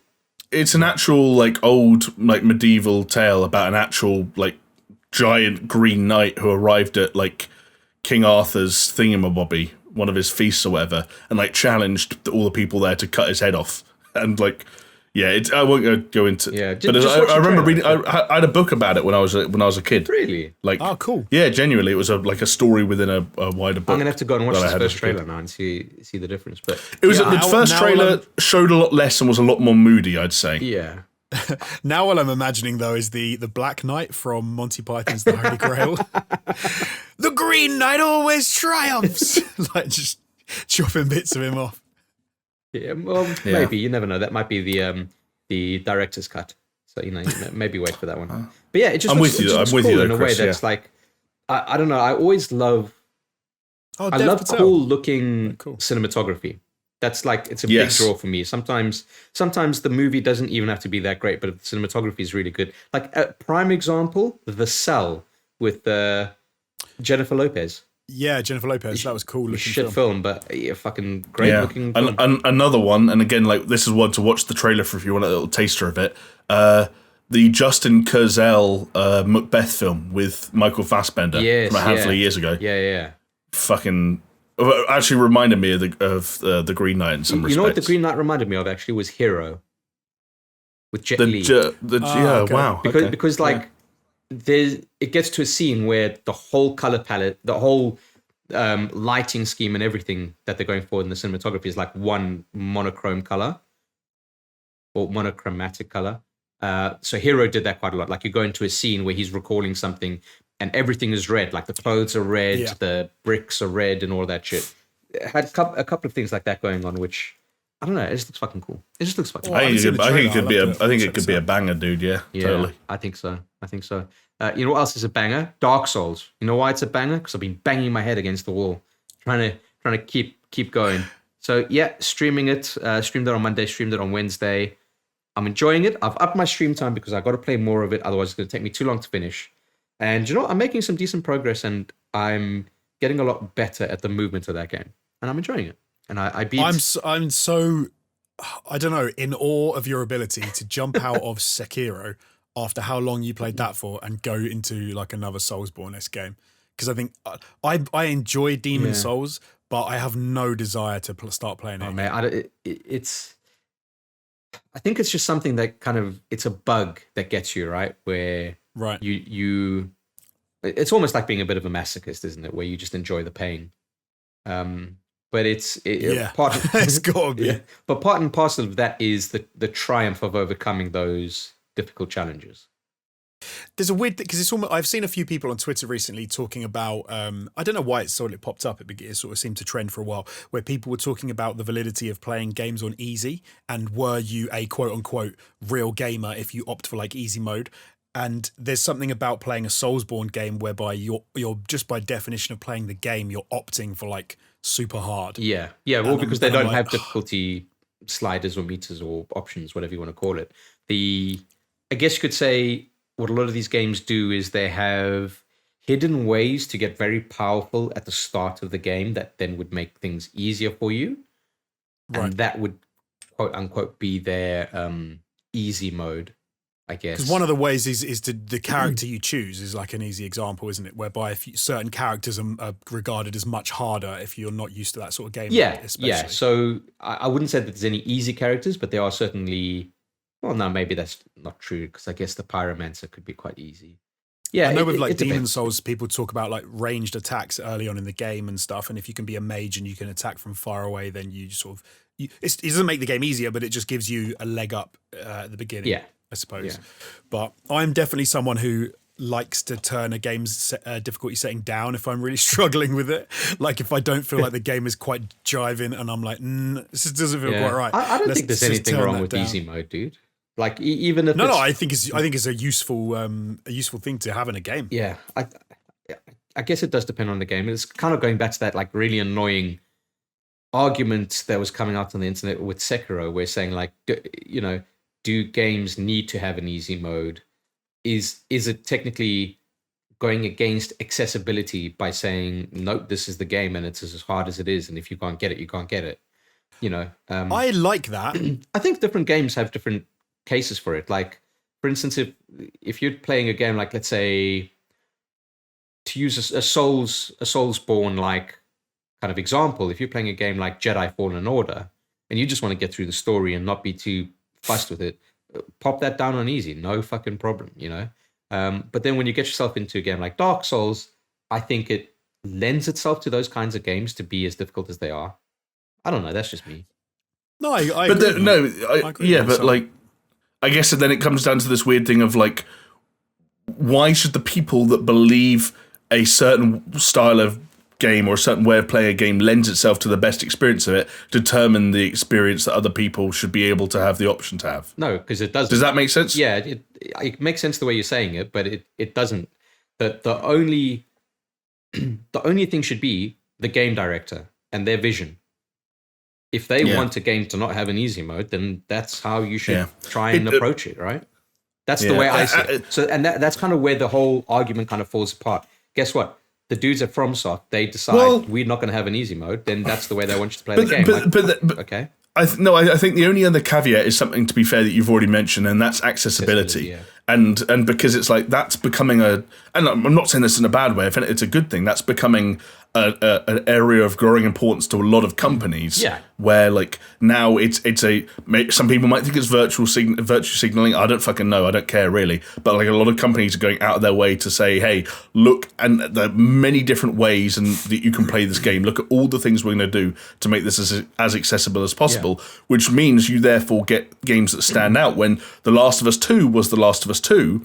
And Ratchet and Clank is shaping up to be Ratchet and Clank, and the thing sandwiched in the middle of them is Returnal. You're a bit like, I guess it's not a Sony accessibility policy. It's still a developer by developer kind of situation. Because The Last of Us 2, you can turn it into, you can basically tell the game to play itself for you. Yeah, but don't you think that's maybe a budget thing? Like you the games you spoke about are really high budget, and you talk about Returnal coming from Housemarque. They're not gonna like. They say, hey, here's X budget. But bro, are you going to take part of that budget to make your game accessible, or are you going to finish the game? But imagine the controversy if, like, and like we talked last week about Returnal developers saying what they wanted to say about Sony. Imagine if someone asked a Housemarque developer, hey, why are there no accessibility options? They were like, didn't have enough money for it. And everyone was like, hang on a second, a Sony sort of bankrolled game, not quite first party, but like published title. Yeah. I don't know, but I think that's they didn't let them. I don't know how much it costs to have a team work and accessibility. But there could be another way of having a game be accessible without altering the difficulty. I think for sure, I would have said most accessibility options aren't anything to do with difficolty. Oh yeah, they're separate. They're separate. Yeah. They're like things like, but do you have subtitles? Can you can you read it? Can you? But how big is the color blindness mode? How can you make out friend from foe? How easy can you do that? So it's almost like the Last of Us thing where they had the color blocking. Exactly, but The Last of Us also had all kinds of things where it's like, The Last of Us was very strange. Where like. One thing I liked about The Last of Us, as an example, was it broke difficulty down into different things. Yeah, it was. So you could say like, I want the shooting and my health to be like they would be on the hardest difficulty, but I want the enemy AI to be dumb as rocks, and I want the game to go into slow motion every time I aim, and I want the aim assist to snap to people's heads, and I want to have infinite ammo. Like The Last of Us 2, you could basically give it all those parameters. Yeah. I don't know if that's the future but yeah. I really like that. I thought that was a great way to do it because because my issue with one of the ones that was most obvious to me about how the game didn't play how I thought it should play was no, not Youngblood, was it New Colossus? Wolfenstein New Colossus, because it felt like it was trying to be a run and gun, have a great time kind of shooter thing. But then, because I don't think the level design was quite on point, I ended up getting quite frustrated with the game in general, trying to play it on like normal mode. So I found playing on easy. It was too easy, but it gave me more of the experience that I thought the game wanted me to get. Yeah. Now, I think I'd say 95% of games I play, I just play on normal. I'm like, that's what I play. I don't play on hard or anything. Yeah. So it's rare that I ever switch down to easy. But I think Last of Us Part 2, I think I did for a section turned the... I think it was all on normal, but then I tweaked one of the settings, which was how aggressive the enemy are. Because I was finding that the way that they were pushing versus me trying to like reload and sort my stuff out, I was finding it less enjoyable. So I tweaked that down. And then I had a more enjoyable experience for playing it. I think then after like 2 levels, I put it back up again because it felt like, now it seemed to level off and it felt all right. But I love that. I think that's a great addition to games in general. The only thing I tweaked was like, in Last of Us 2 in particular, was more ammo and auto pickups. Because auto pickups like auto, when they prompt you to like mash a button to just instead you just press it once or you just hold it or whatever it is. Yeah. I always enable those because it's like fuck. I'm not going to sit there mashing a fucking button for what fucking point? Yeah, and I think that's a victory for those fucking game design to me. Sorry. I don't know if I don't think it's dumb. I think they would make you feel like you're the one like prying the door. Triangle. Mash it. I think just press triangle. I think it's their way of trying to simulate what's happening on screen. I pressed triangle 5 times to start this generator. I think that one of the things we're going to see is that developers are going to be less afraid to go off the deep end when it comes to accessibility in a way that, like, you have to believe that people are just going to make the experience what they need. Like I was watching a preview for Ratchet and Clank yesterday, right? And they talked about accessibility options, probably similar to The Last of Us. You could probably give yourself effectively infinite health or infinite ammo and blah, blah, blah, blah, blah. And they confirmed that it doesn't turn off trophies. So you could get the trophy for completing the game on the hardest difficulty, but have used the accessibility options as essentially a form of cheats in a roundabout way. But I think we're going to see more and more developers take that leap of faith based on the trust that, hey, we're making this right for so many people in the process that it's okay if we're making it wrong for some others. Yeah. Jamie, because I know that you finished the game recently. Is it possible that you got a platinum for it, or did you miss out on the platinum? Can we guess? Go on. I reckon he did not platinum it. I also reckon he did not platinum it. You're both wrong for the wrong reason. No platinum exists. The game I finished this week, I was playing on PC. Oh, there you go. Of course. And I got a tiny amount of the Steam achievements for this game because I looked at the Steam achievements. I didn't fucking understand half of them. Disco Elysium is a very good game, and I think I enjoyed it far more than I ever thought I would. It's also, I remember when I first looked at how long to beat, and I saw it was in like the 20-hour region, I thought, like, there's a chance I'm not going to make it. Like, it's dense, and it's heavy, and it's verbose, and it's often very funny, but at other times it can seem a little bit kind of, and Josie, I know you've played some as well, so I don't know if you kind of feel the same way, but it can seem a little bit almost like self-involved and a little bit kind of like, there's a lot going on, but I just kept feeling myself being pulled back into that world and to spend time with those characters, and they are really what make that game in the long run. And I was happy enough with the conclusion. I don't think everyone would have been. I need to go back and read some reviews, I guess, because a couple of years old now, I suppose. But I guess the ending just made me realise, and this is unsurprising, but it's about, hey, guys, it's about the journey, not the destination. Like, it's one of those endings that make you realise, like, oh, we were investigating a murder, but really, it was about this other stuff that happened along the way. It's about the friends you made along the way. Literally, I mean, in some cases, literally, it was about the friends I made along the way. To be fair, it's kind of it puts that sort of front and center quite relatively early on, doesn't it? It doesn't sort of hide the fact that it's the journey and it's not necessarily what you think you're there to do. Yeah, I had a great time with it, to the point where I might do a second playthrough. I think that world is so fleshed out. I think that writing is so unique and so often funny. There's so much flexibility in terms of what you can do, but also how the world and its inhabitants react to what you do. It really is just a fun playground, wrapped with a sort of a detective amnesiac fucking murder mystery story wrapped around it. I don't know. Yeah.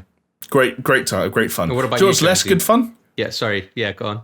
No, Jonesy. Sorry. Jonesy, because you've also been playing Disco Elysium, so I don't believe you finished it yet. But what are your thoughts up to the point that you've gotten?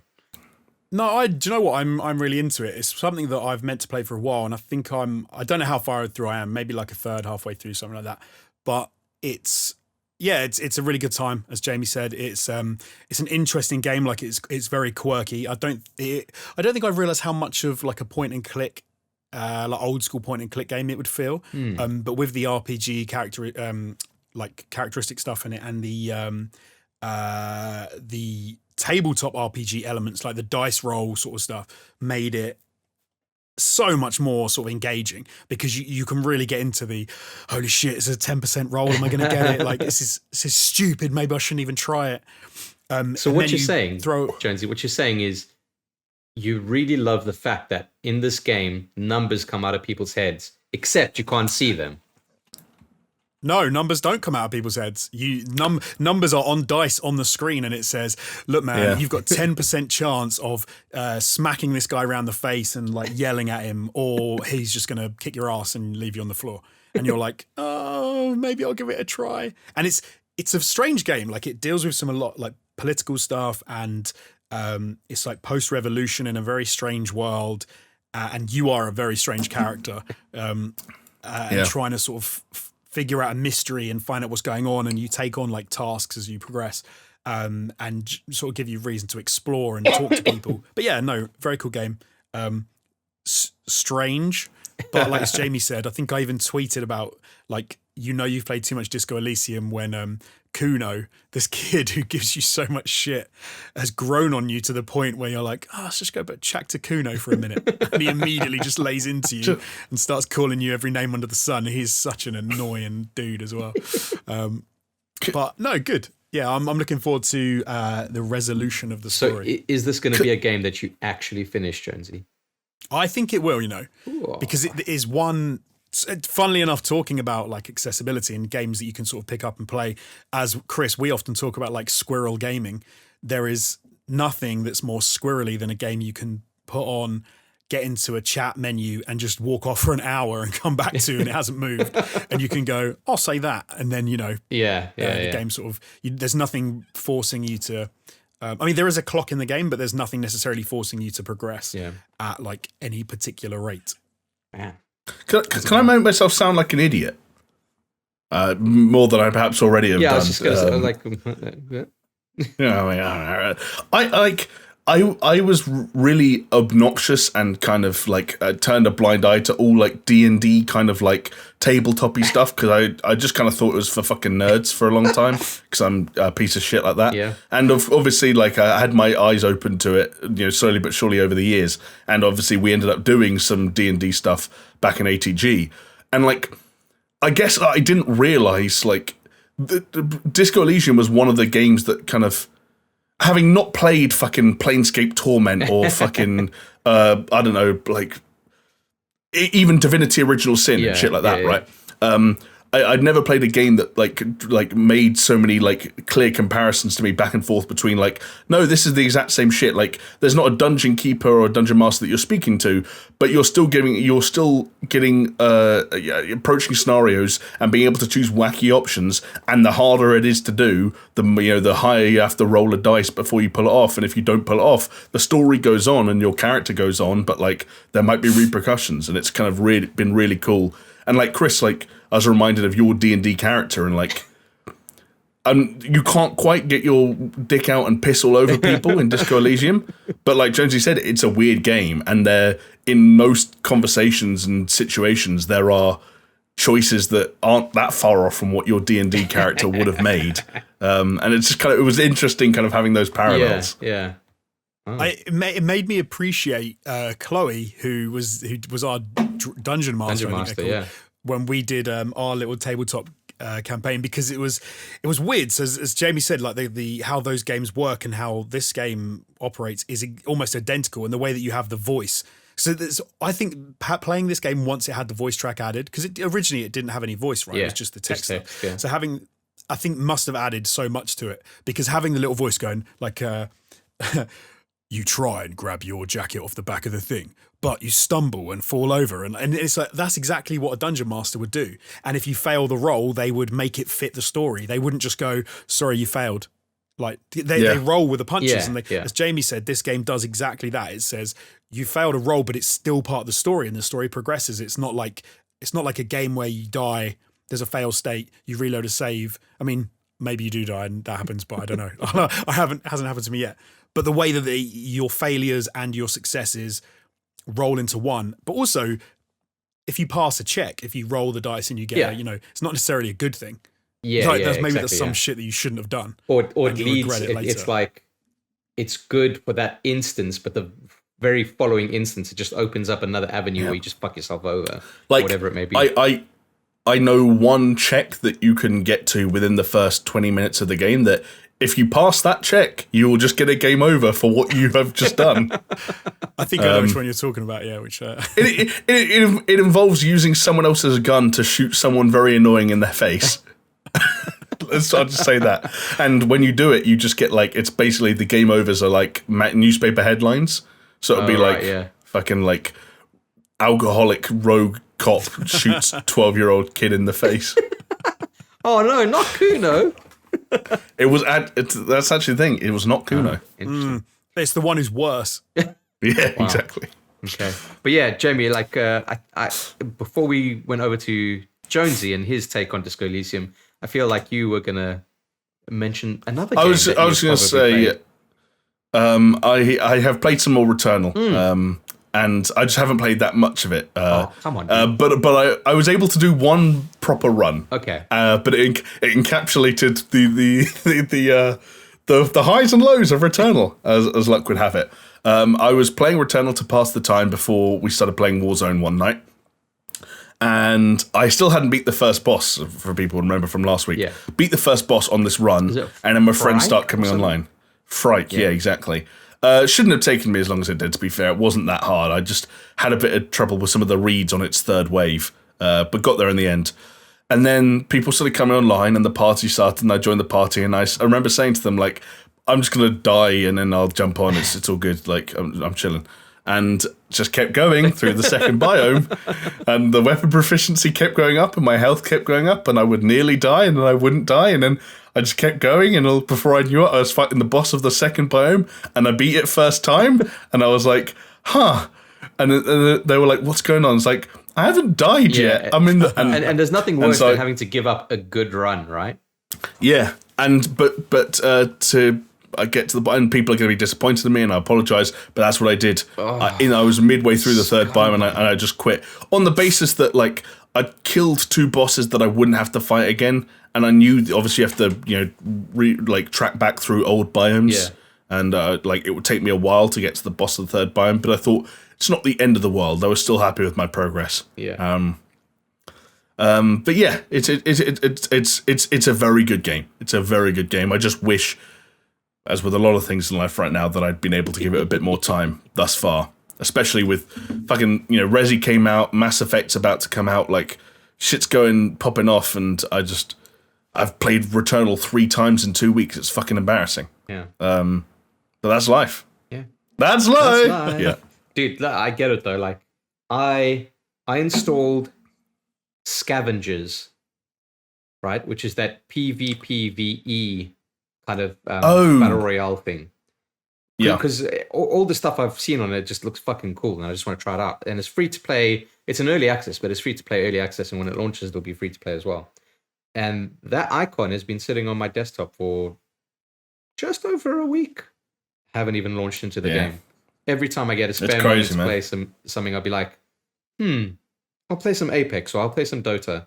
Or if it's time to stream, it's like Dark Souls. There we go. Well, do you remember this is what Jonesy was saying last week, that he's like deleting the pick up and play games from his life so that he's forced into playing narrative heavy. Like, it's a good fucking idea, because that's the only way you're going to get through your backlog at this stage. But yeah, anyway, I get it. Yeah. Jonesy, did you play anything else this week? I didn't play anything else. Although I did get something that I actually read through, and then I was going to mention because I thought it was cool. And it's one of the first times ever that I bought like a first edition of something. Yeah. And I've even got it right here. This is the Berserker. Oh shit! Comic book. That's the Berserker. Keanu Reeves. The Keanu Reeves one. Yeah. Is it good? It is good. I'm not like I've always read like graphic novels since I was a kid, but I've read like some comics, but I've never been one to like get a comic and stick with it and kind of go with it through the whole thing. But I can't remember where I heard about it, and maybe Keanu Reeves was talking about it, and I'm a bit of a Keanu Reeves stan. Yeah. It was on a Kickstarter, so maybe you saw like a Kickstarter newsletter or something. Yes, yeah, it was on something like that, and then it was fan kind of funded, and it came out. And there's a place that I already order stuff from that I have like an account with, it's like a comic book place, near where we used to work actually. And so Forbidden Planet. Exactly, Forbidden Planet. Shout out. So I'd set up a subscription to get Berserker, and I already had a version, right? Yeah. That would cost me like it was so cheap. It was like £2.50 for the first one, but it was like one of those blank cover variants. Oh, nice. Yeah. And I was like, okay, let me get that. And I thought, okay, I don't want to, but then I hadn't actually read it. And I was like, okay, I want to get one with like a proper cover as well. So I now own 2 copies of the first edition. But I finally sat down and read the first copy, first edition, and it was cool. And I liked it. It was really good. And I've already got the second one as well. So I can, because it's been out for a few months now. Yeah, it's going to be in 3 parts, isn't it? I'm not sure actually. So I don't know. I need to look into it. But the third part is on its way. Yeah, I think it's messaged me to say it's already on its way. Yeah, it is 3 parts.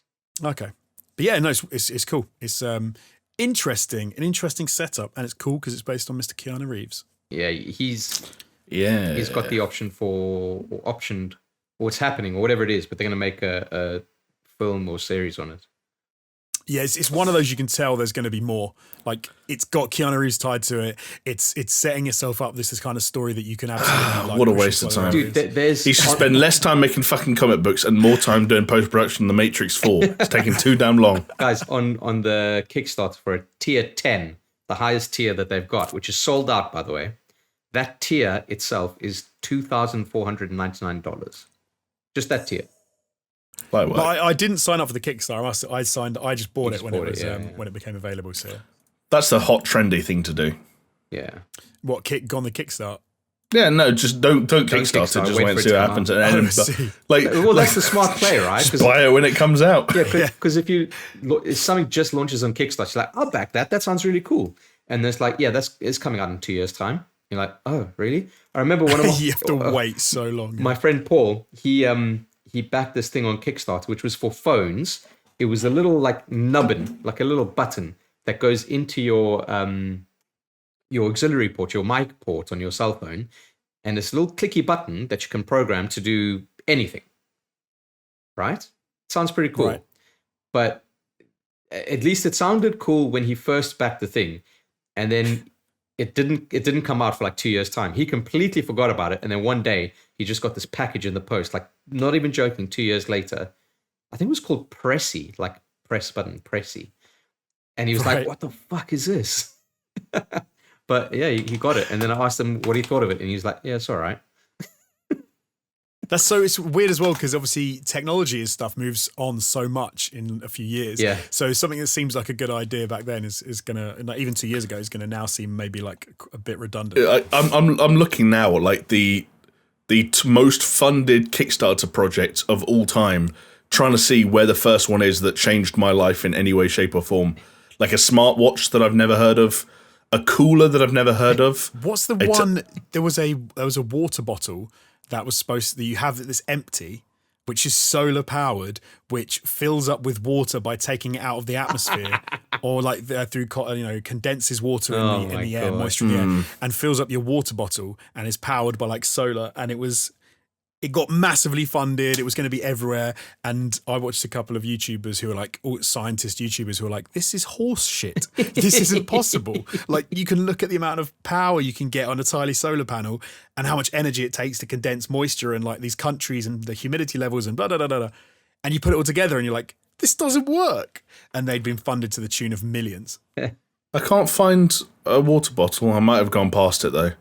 One of the best that was bullshit was solar freaking roadways. Oh yes, I remember those. Was that actually kickstarted though? Because I'm not so again. That's another one I haven't seen unless I've missed it on the actual. Was that not Kickstarter? No, I think that was just a news article. It was like, hey, here these is modular. They were like modular tiles, but they were meant to be as durable as tarmac, but they were solar panels. And they were glass because you could see through the LED because they had lights underneath. But then, did you ever see the installation of it? Like, they actually put some in like a town centre. Yeah, because they were just hexagons, right? And they're just kind of like locked into each other. Exactly. And they put them in and they couldn't even take like foot traffic. And with some rain, they were all fucked and half of them stopped working inside of like a few months. And people were like, how would this work as a motorway? It's going to get destroyed. Yeah, in like 5 minutes. It reminds me of like Coney 2012. Oh, God, Coney 2012. Fucking hell, that was 9 years ago. Shit. Mad. What? Yeah, time flies. What? But that's it. That's me for this week. Do you know what else was 9 years ago? Now, what? The beginning of the biggest, fakest video game crowdfunding project of all time. Shout out to Star Citizen, the game that will ever come out. That is. I wonder how much. I haven't looked into it like this year in 2021, but they were having a real rough time of it last year. I think they shouldn't be having a rough time of it ever with the amount of money they've got. No, but we've discussed this. This is you think that their product is not coming out. Their product is out. That's their product. Their product is having an early access game. Their product is not a finished thing.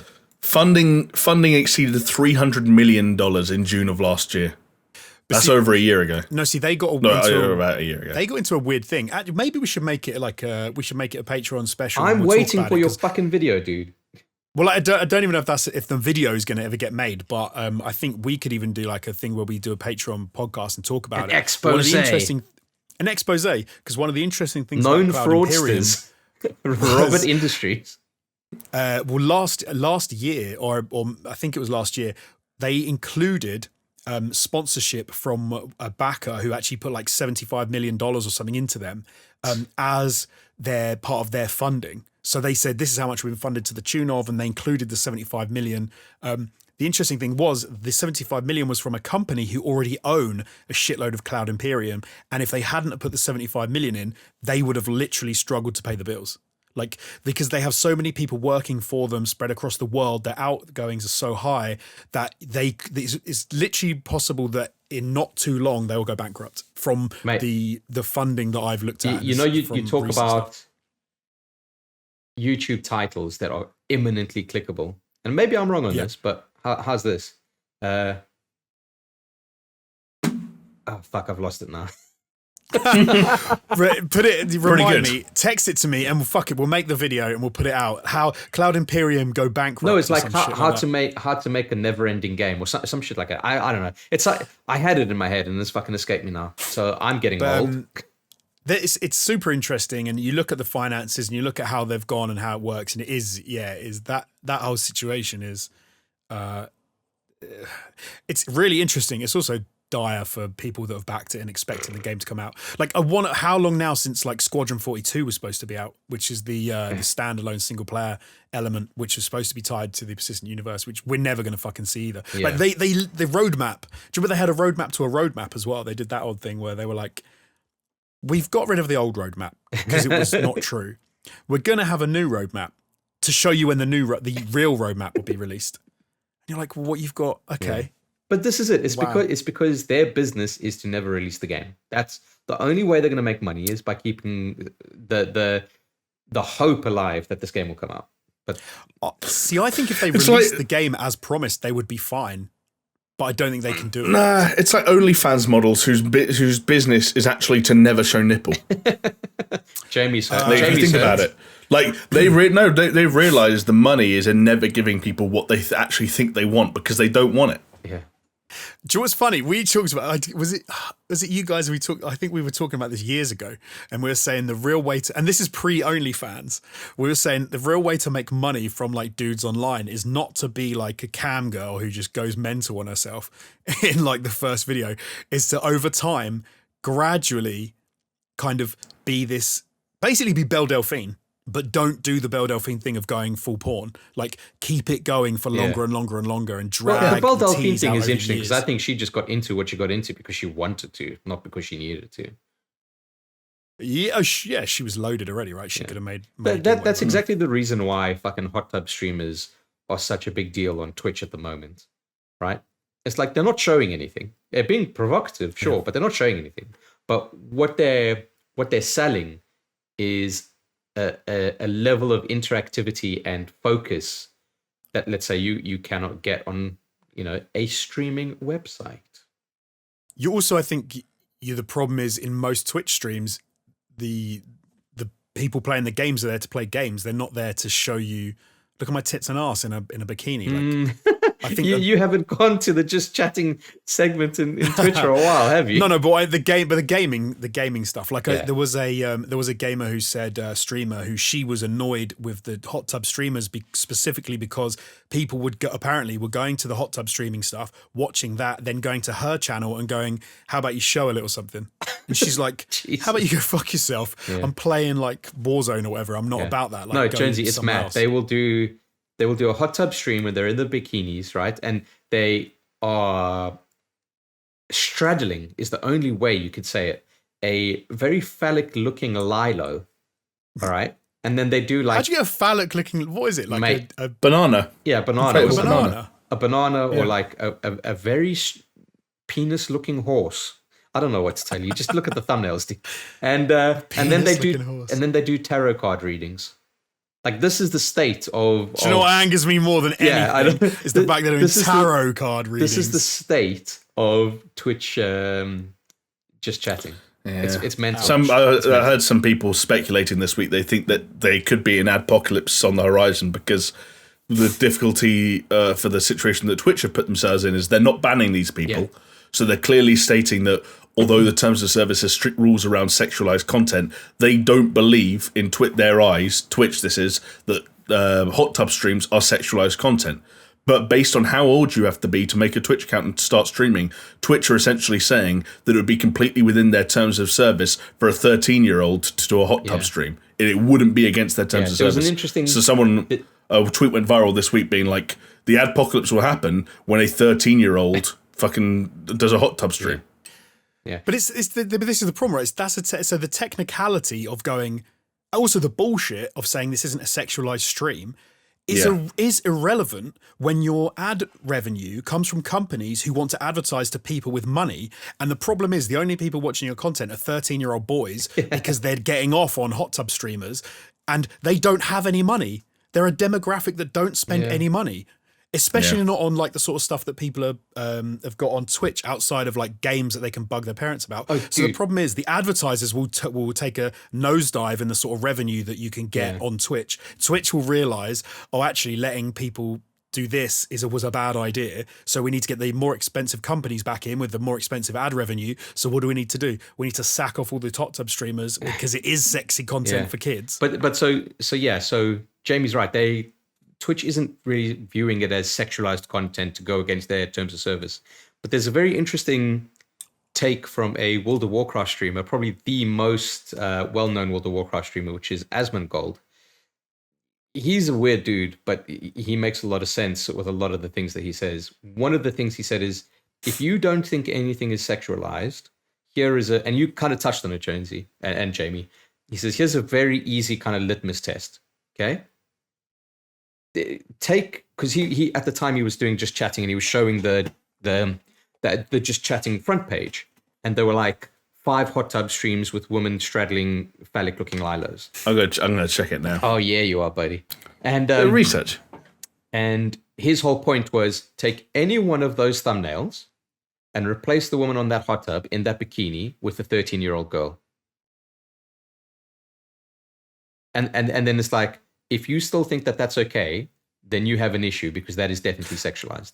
I agree with that, like completely. Like that would be messed up. The only problem I have the only thing I think might get tricky with that kind of justification or that litmus test is, okay, take like a whole load of probably majority not majority of them, but take a whole load of streamers, who on Twitch who are female, look at their thumbnails or like of their streams and then swap it with a 13-year-old girl. And I think you'd have run into some real issues with like just even down to like what are you allowed to wear on Twitch? You see what I mean? Yeah, but you could get into a very weird position. It's a lot less. So I get what you're saying, but if you look at some of these Just Chatting things, it is like some of the normal sitting in a room and the way that they are is a little bit more overt than say women in a bikini in a hot tub straddling a,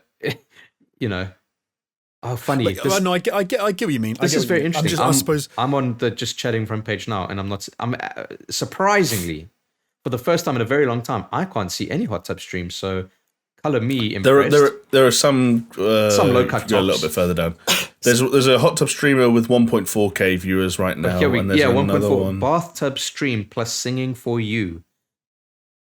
That's crazy. It's getting Twitch is weird because it's like it's obviously now the Just Chatting is so huge. That I suppose you have to say, do they want to become a rival to something like, YouTube live stuff? Do they want to move away from video games? No, but this is where you're wrong though, Jonesy, because they're not a rival to anyone.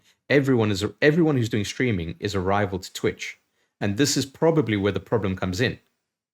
But what I'm saying is, does it get to the point where the Just Chatting becomes bigger than the streaming, the game streaming? Yeah, the Just Chatting has been bigger than that's already happening. It's happened, dude. It's happened for such right, a long time. Right now, in terms of viewers, Just Chatting is twice as popular as the next biggest game on Twitch as the very second. But if you took say Just more Chatting, than twice, it's been Jonesy. It's been like that for such a long time, dude. But what I'm suggesting is what happens when Just Chatting on its own is bigger than every other category of thing on Twitch. So Just Chatting is 51% of every eyeball on Twitch.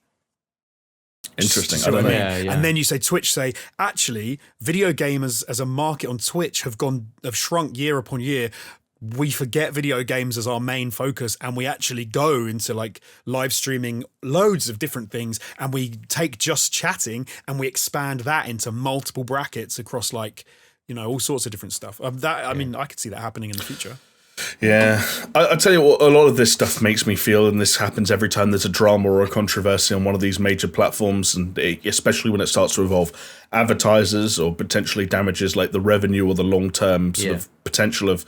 It just makes me glad that although we are still some respects tangentially tied to different systems and platforms and need them in some respects, like, hey, like if there was a YouTube adpocalypse, it might affect my income. Yeah. But I'm glad we're not tied. I'm glad our well-beings aren't tied to them. Is what I'm thinking. Yeah. Right. In the same way some people's must be. Yeah. Like there must be some people who have heart palpitations every time there's a rumor about something happening, and it's like we're not there at the moment. Every time they see a news headline and it says popular YouTuber PewDiePie, and you're like, sure, what has he done now? But I know in some respects, like people want to get there, but it must just be a very scary place to be once you're there, especially if like imagine, dude, it was scary. And for us this is another rabbit hole. We fucking lived through two apocalypses. That's the thing about our ATG is like we yeah, I know we can't get into too much. It didn't matter. It didn't matter. Yeah. But like one of the worst, it mattered in the long run. Yeah, you're right, and it affected us in the long run. But I was going to say one of the weirdest and strangest and scariest places to be right now, if you're on YouTube or if you're on Twitch, is to be in that middle ground where, let's say you're a Twitch streamer and you make 20 grand a year. And you say to yourself, like, I'm a full-time Twitch streamer, but, like, the chances are you're not saving significant amounts. You might not be able to build up enough to, like, get on the property ladder and so on and so forth. So, like, those hot tubs are expensive to build, dude. Right. But it's just, like, you don't know what's going to happen to that platform. You don't know what Twitch is going to look like or live streaming is going to look like in 5 years, 10 years, because all of this stuff is so recent in the grand scheme of things.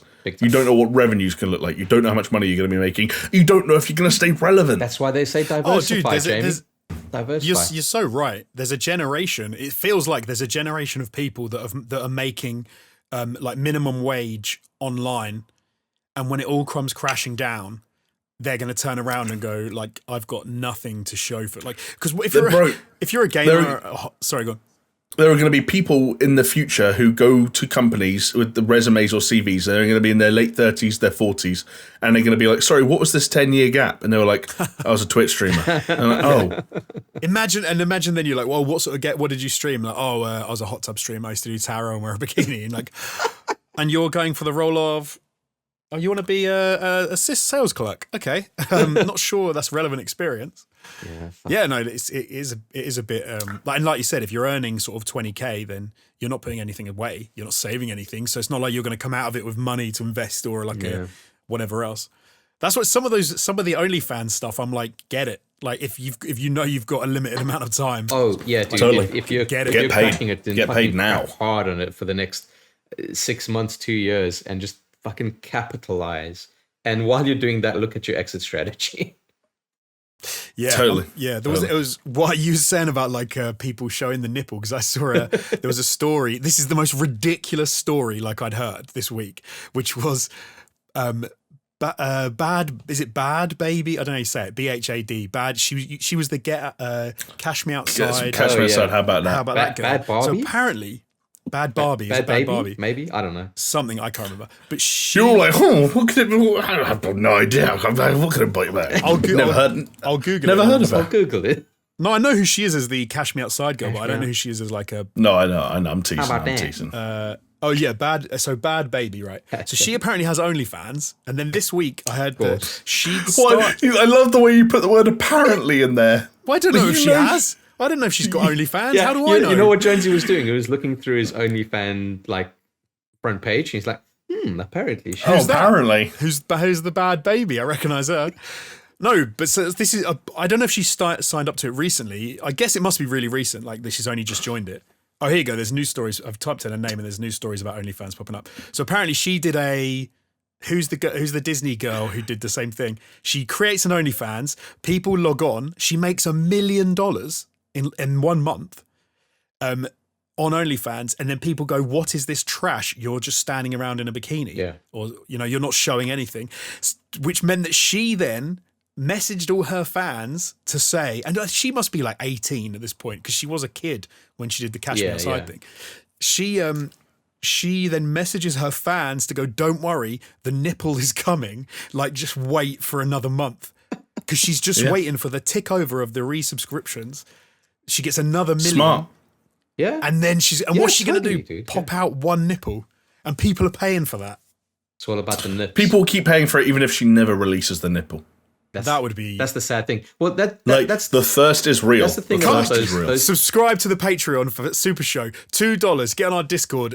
Jamie, Chris, and I will show a nipple if we reach the stretch goal. No, I'll say here's my PSA. Whether it's our Patreon or anyone else's, don't do shit. That bad. Don't get your credit card details out when you're horny.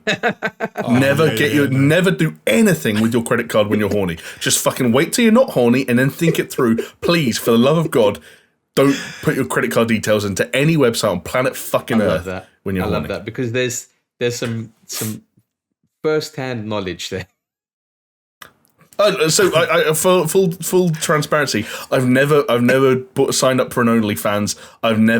But I've gone down some rabbit holes when it comes to how's it good way to frame it? Trying to find workarounds to attaining content that would otherwise be behind a paywall. If that makes sense. And I've gone down those rabbit holes when I'm like, I just spent half an hour trying to bypass this, that, or the other, and trying to not sign up for this shit. This instead of spending this could have been over 27 minutes ago. I did that. No, if you just gone to a different tab, it would have been all if over. I just gone to a different tab and just done what I should have done from the beginning, and the second I'd done it, I'd have been like, "What the fuck was I thinking? Just fucking ugly." No, I'm joking. Get my wallet out for that. She's a fucking six. I don't think the idea of OnlyFans or any other cam, like the traditional cam stuff, is that weird if people do it as like a profession. But when you're talking about some celeb who's on a TV show, who's now 18, who's wearing some bikini, what are you doing, guys? If you're going to put your money into somebody, put it somewhere I don't know. I'm just being a grumpy old man now. I'm just being there's a whole load of. Well, there is some cynicism that goes hand in hand with these kinds of things. Especially, maybe I don't know what these kids especially are doing. when B tier and below celebrities are involved. But who was the Disney girl? I'm gonna have to look that up. Who was the Disney girl? Jesus Christ! All right. Anyway, she was the one who she made millions, didn't she? While you look that up, Bella Thorne, that was her. She was the one who broke OnlyFans. She made it so that they had to change the way they price it because she lied about what she was going to do. And then didn't she say her entry tickets or whatever was like thousands or something? No, she said it was for a documentary, and it was complete bullshit because she got caught out. So she said, "Oh, it's a documentary." Yeah. But she made $2 million or something in 1 month on OnlyFans, and everyone then did a back charge thing to say that this was mis-selling. Yeah. That's the modern day version of it's just a prank, bro. It's just a prank, bro. Yeah. Well, I'm just making a documentary. Sorry, anyway, it's an expose on society. All right, fellas, you know what else is an expose? On Ubisoft, their earnings call, because we found out a lot of juicy goodness from that. That's called Ubisoft have started an OnlyFans. That's called the segue. It's not my greatest, but we're just going to carry on. Eve was like, "I will be getting out my bumhole for 50." I don't know what Eve wouldn't roll his arse, but yeah. Bumhole. Well, fellas, I'm very excited. Another collaboration with Mr. Miyamoto. With Mr. Miyamoto. This time his bumhole will be coming into stuff. This is the worst bit I've ever done. What is this? Sorry. Well, okay, Jamie, I'll save you there. Just a horrible skit. You may have been worried, but Far Cry 6 and Rainbow Six Quarantine, yes, it's still called Quarantine for the time being. They are still imminent, okay, which is good to know, as we've been kind of bracing ourselves for a whole slew of cancellations, postponements, and what have you.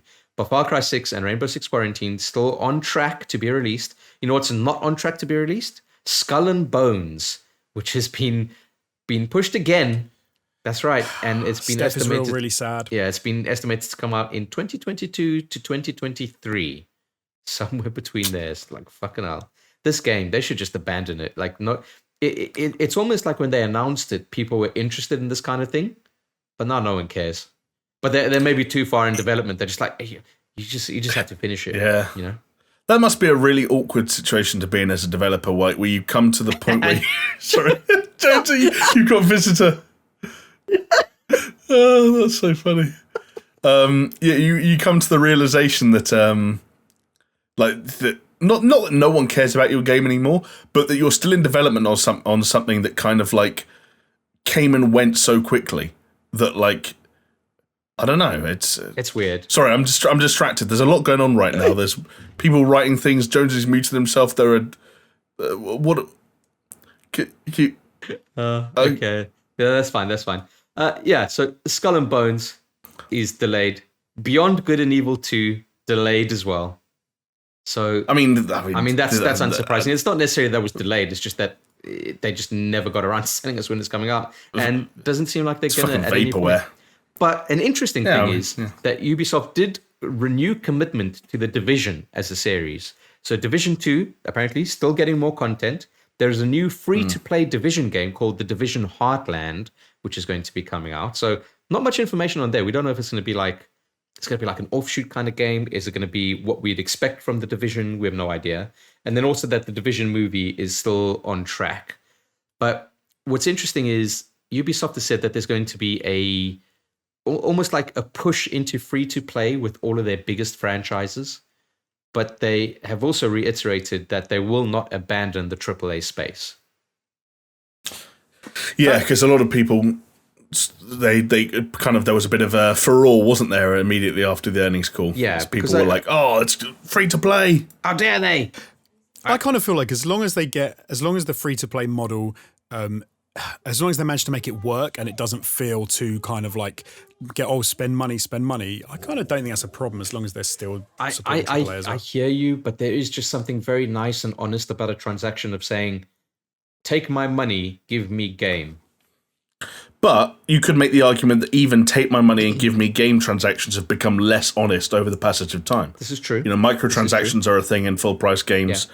Season passes, battle passes, DLC, you know, all the buzzwords, you know, you name it, they've done it. Yeah. And, you know, Assassin's Creed games aren't, you know, they're fucking full of... They got... What was it with Valhalla? There was a stat where it got to the point where there was more armor for sale than there was in the base game. Was that a thing? I think that might become a thing. But you say that was 6 months ago. But I also read a headline today, in fact, saying that Valhalla is its most successful and profitable launch. Not by units sold, but just general revenue, I guess, for the title, for the Assassin's Creed title. And I think as an extension of that, they've got. Yeah, and they've announced that Valhalla will receive like the longest and most significant sort of like post-launch support than any Assassin's Creed game has ever had before, and as a result, there won't be one this year. So like, maybe that's the other thing, is that like. Less annualized things, more just kind of big post-launch microtransaction fueled pushes for games, and then we'll see what this Heartland thing is. But maybe that gives us an idea of what the free-to-play push is like. Yeah. But it's weird. I'm a bit bummed out. Can I be honest? I'm a bit bummed out. Well, hold on. Because I think that's fair enough to be bummed out. Yeah, that is fair enough. But is it worth being bummed out at this point? Because so far. The free-to-play stuff that Ubisoft has released is nothing really significant, okay? Maybe what we have to do is wait and see what the Division Heartland, which is the free-to-play Division game, maybe we have to see what that's coming out. That's a main franchise for them. Let's see what they do with free-to-play. It's not like saying Hyperscape or some shit like that, right? Right. I will say I'm not just bummed out because there's a bigger free-to-play push, and we're probably going to see longer tails on these games that are, fueled by microtransactions. That's how they're going to keep generating revenue in the long term. I think I'm bummed out just because I really thought there was a point that Ubisoft had reached a handful of years ago where I just felt like things were in a good place. And in the last 24 months, everything's just gone wrong. Ever since that thing where it happened where Ghost Recon Breakpoint came out was a flop, and they simultaneously pushed back Rainbow Six, Gods and Monsters as it was known then, and Watch Dogs. Just feels like everything since then has been just a bit flat. Yeah. Where Yeah. I know Immortals ended up being positive by most accounts, but like I wasn't massively into Assassin's Creed. I wasn't massively into Watch Dogs. They still haven't figured out what they're doing with this Rainbow Six game. Far Cry is,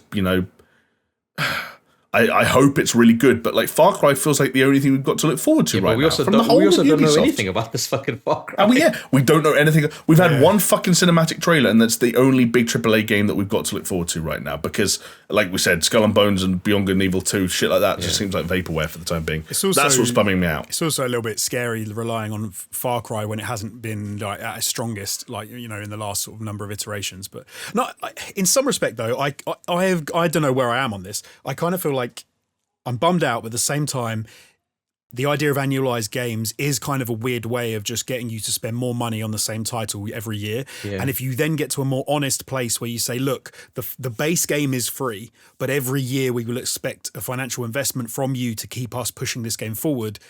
Or not, and it doesn't have to be annual, but like however, if it's battle passes. I get what you're saying though. Like, because instead of having, let's say, you could put it this way, you could have an annual Assassin's Creed, or you could have an Assassin's Creed every 3 years, let's say, but every year you get more content for that Assassin's Creed. It's almost like which one would you prefer? What's the lesser evil? Blah blah blah. Yeah, it's more directly tied to how much are you spending, what are you playing, how much do you want to spend on it, how much do you want to play it, and it's more of a 1-to-1 rather than the old school way of doing it, where they go, here is an epically massive game. It's almost like the move from movies to series, right? Yeah, It's almost like instead of doing big epic movies, it's smaller. But it just feels like they're like kind of, they're making this change, but at the same time, that the revenue, and this was the other part of the earnings call, has been genuinely very impressive. Yeah. And so it's like, hang on a second, like, why is Skull and Bones so far away? Why do we not know jack shit about Beyond Good and Evil 2? Why do games like Riders Republic and fucking Roller Champions seem to fucking disappear? Like, what is... I just... Well, like, why is there still no Splinter Cell, Chris? Oh, why? no, don't get me fucking started. Are you ready for a 5-hour podcast? Because I'll fucking take us there. I don't have the time, but I'll take us there if we have to. I could go on all day. But I think the thing that you need to remember, Jamie, is like, yes, their revenue earnings call is quite healthy. It's quite robust. But the one thing you've got to understand about rich people is they always want to be richer. I know, and it's not that I resent them trying to run a business in a way that makes sense. Yeah. Again, like, I don't care until we've seen what they mean by the free to play push and so on and so forth manifest itself with things like the Division Heartland. I'm going to hold back my opinion. I just feel like Ubisoft had everything lined up at one point, and since then they've just become this weird thing where, like, I don't know what they're doing right now. I don't know why they released 3 third-person action-adventure open-world games back to back to back 1 month away from each other last year. I don't know why Rainbow Six still hasn't fucking come out. Like, when that game makes no sense to begin with. Now it's probably going to come out the fucking same month as Back 4 Blood. And guess what? No one's going to want to play the Rainbow Six Left 4 Dead game because it doesn't even look that good to begin with. Well, the Rainbow Six... I don't understand. The Rainbow Six players are going to play it. But I think... No, they're not. They're not. But they're going to know what they're going to play Rainbow Six because that game is still being actually quite well supported by most accounts. Which hardcore Siege player says, "Do you know what we do, boys?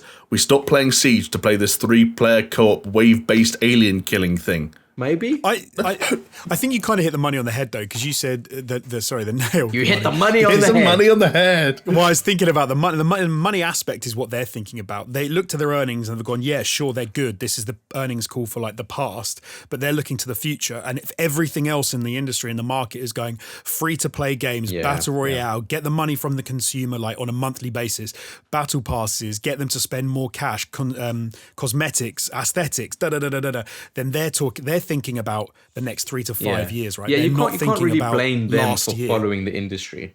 Obviously, you can praise them for going against an industry, sure, but you can't blame them necessarily. I'm not trying to say it's good or bad. I'm just saying I think that's. I'm not blaming them for the change in direction of the push. I'm blaming them for the fact like I'm looking at the cards they already had in their hands. Yeah, but hold on. I'm saying listen. At this point, Rainbow Six Quarantine was meant to come out over a year ago. What the fuck is that game, and where is it? Got it wrong. Why? And in the meantime, let me tell you what's going to happen. Okay, E3 2021 is going to roll around, and you're going to have your next iteration of Just Dance. Don't worry about it.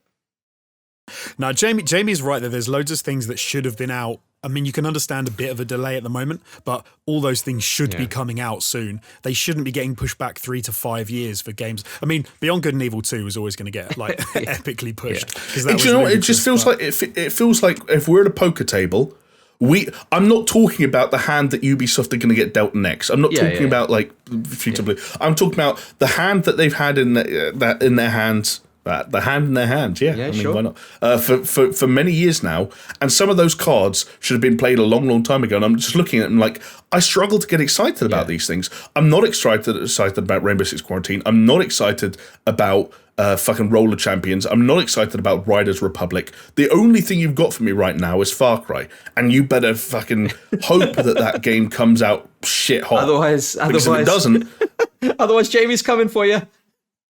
Well, I mean, I might do. Wow. I might do. Yeah, you heard. I don't know. But I think you're right. Like, Ubisoft has gone from being this exciting company, say 3 years ago, to just being boring. Look, we're already bored about the games they've got coming out in 2 years' time. Totally. Yeah. We're already joking about how Skull and Bones isn't that exciting to us. Yeah, true.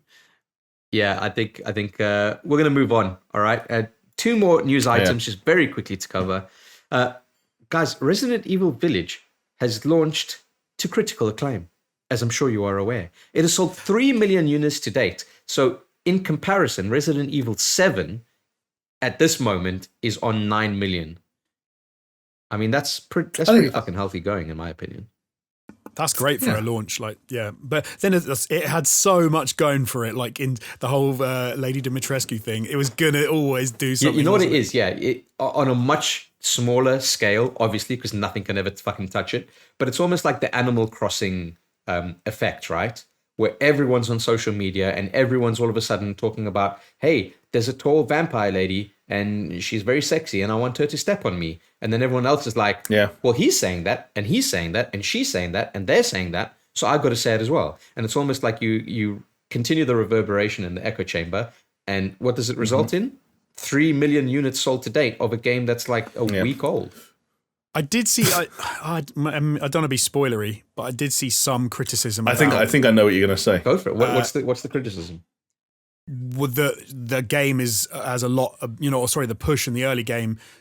Jesus, I can't even talk. So a lot of the build up and a lot of the media leading up to the game was obviously Lady Dimitrescu. Yeah. And then people saying she's not in it for as she's like one as big a thing in the game. Yeah, she's like one segment. Yeah, she's like one of the 4 or 5 bosses with their own parts of the village. Yeah, and people were kind of like, "Oh, I didn't think it was going to be quite so fleeting."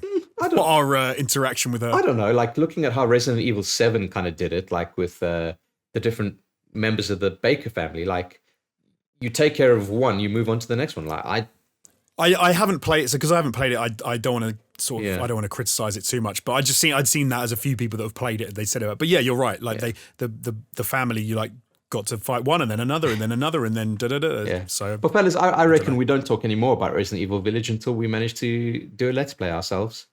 I really hope we manage to get that done. Let's arrange it. All right, and the final bit of news for this podcast before we call a wrap on it, which is quite a healthy one. Gabe Newell, Gaben himself, teased some news or not on Valve games or Steam games or not coming to consoles or not. Basically, Gabe he's still in New Zealand, just kind of like he's basically like a squatter at this point.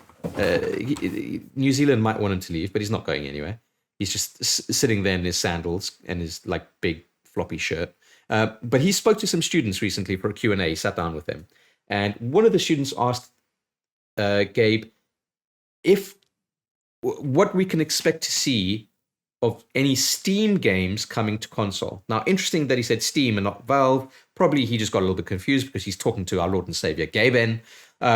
But Gabe said that we should know what Valve's plans are by the end of the year. Does that mean that the answer is yes or no? Who knows? But later on, he did follow up by saying it's not what people would expect. So, yeah, who knows? Do you know, like you Jonesy was talking about how like social media at the moment and how things like Lady Dimitrescu can get a life of their own and spiral out of control.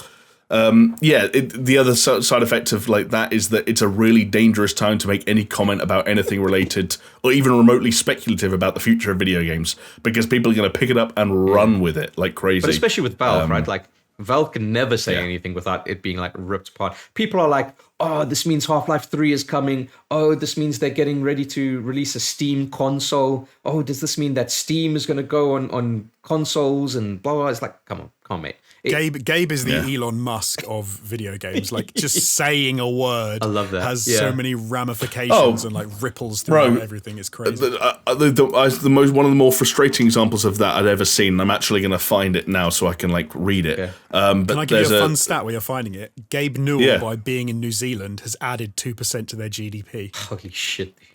So his net worth is 4 billion. The GDP of New Zealand is 206 billion. That's mad. Jesus, that's pretty cool. Yeah.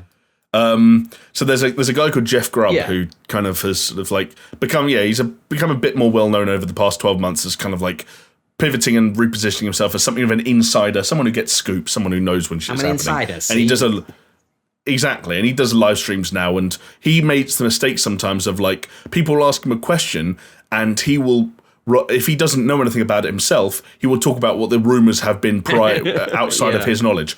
So someone asked him about this year's Call of Duty, which there's been a lot of speculation about Vanguard being in a lot of trouble, and someone asked him like, "Hey, what do you think about what's going on with Call of Duty?" He's like, "I don't really know. I've heard, I've heard what you guys have heard. I've heard that the multiplayer seems to be in some trouble." And he goes.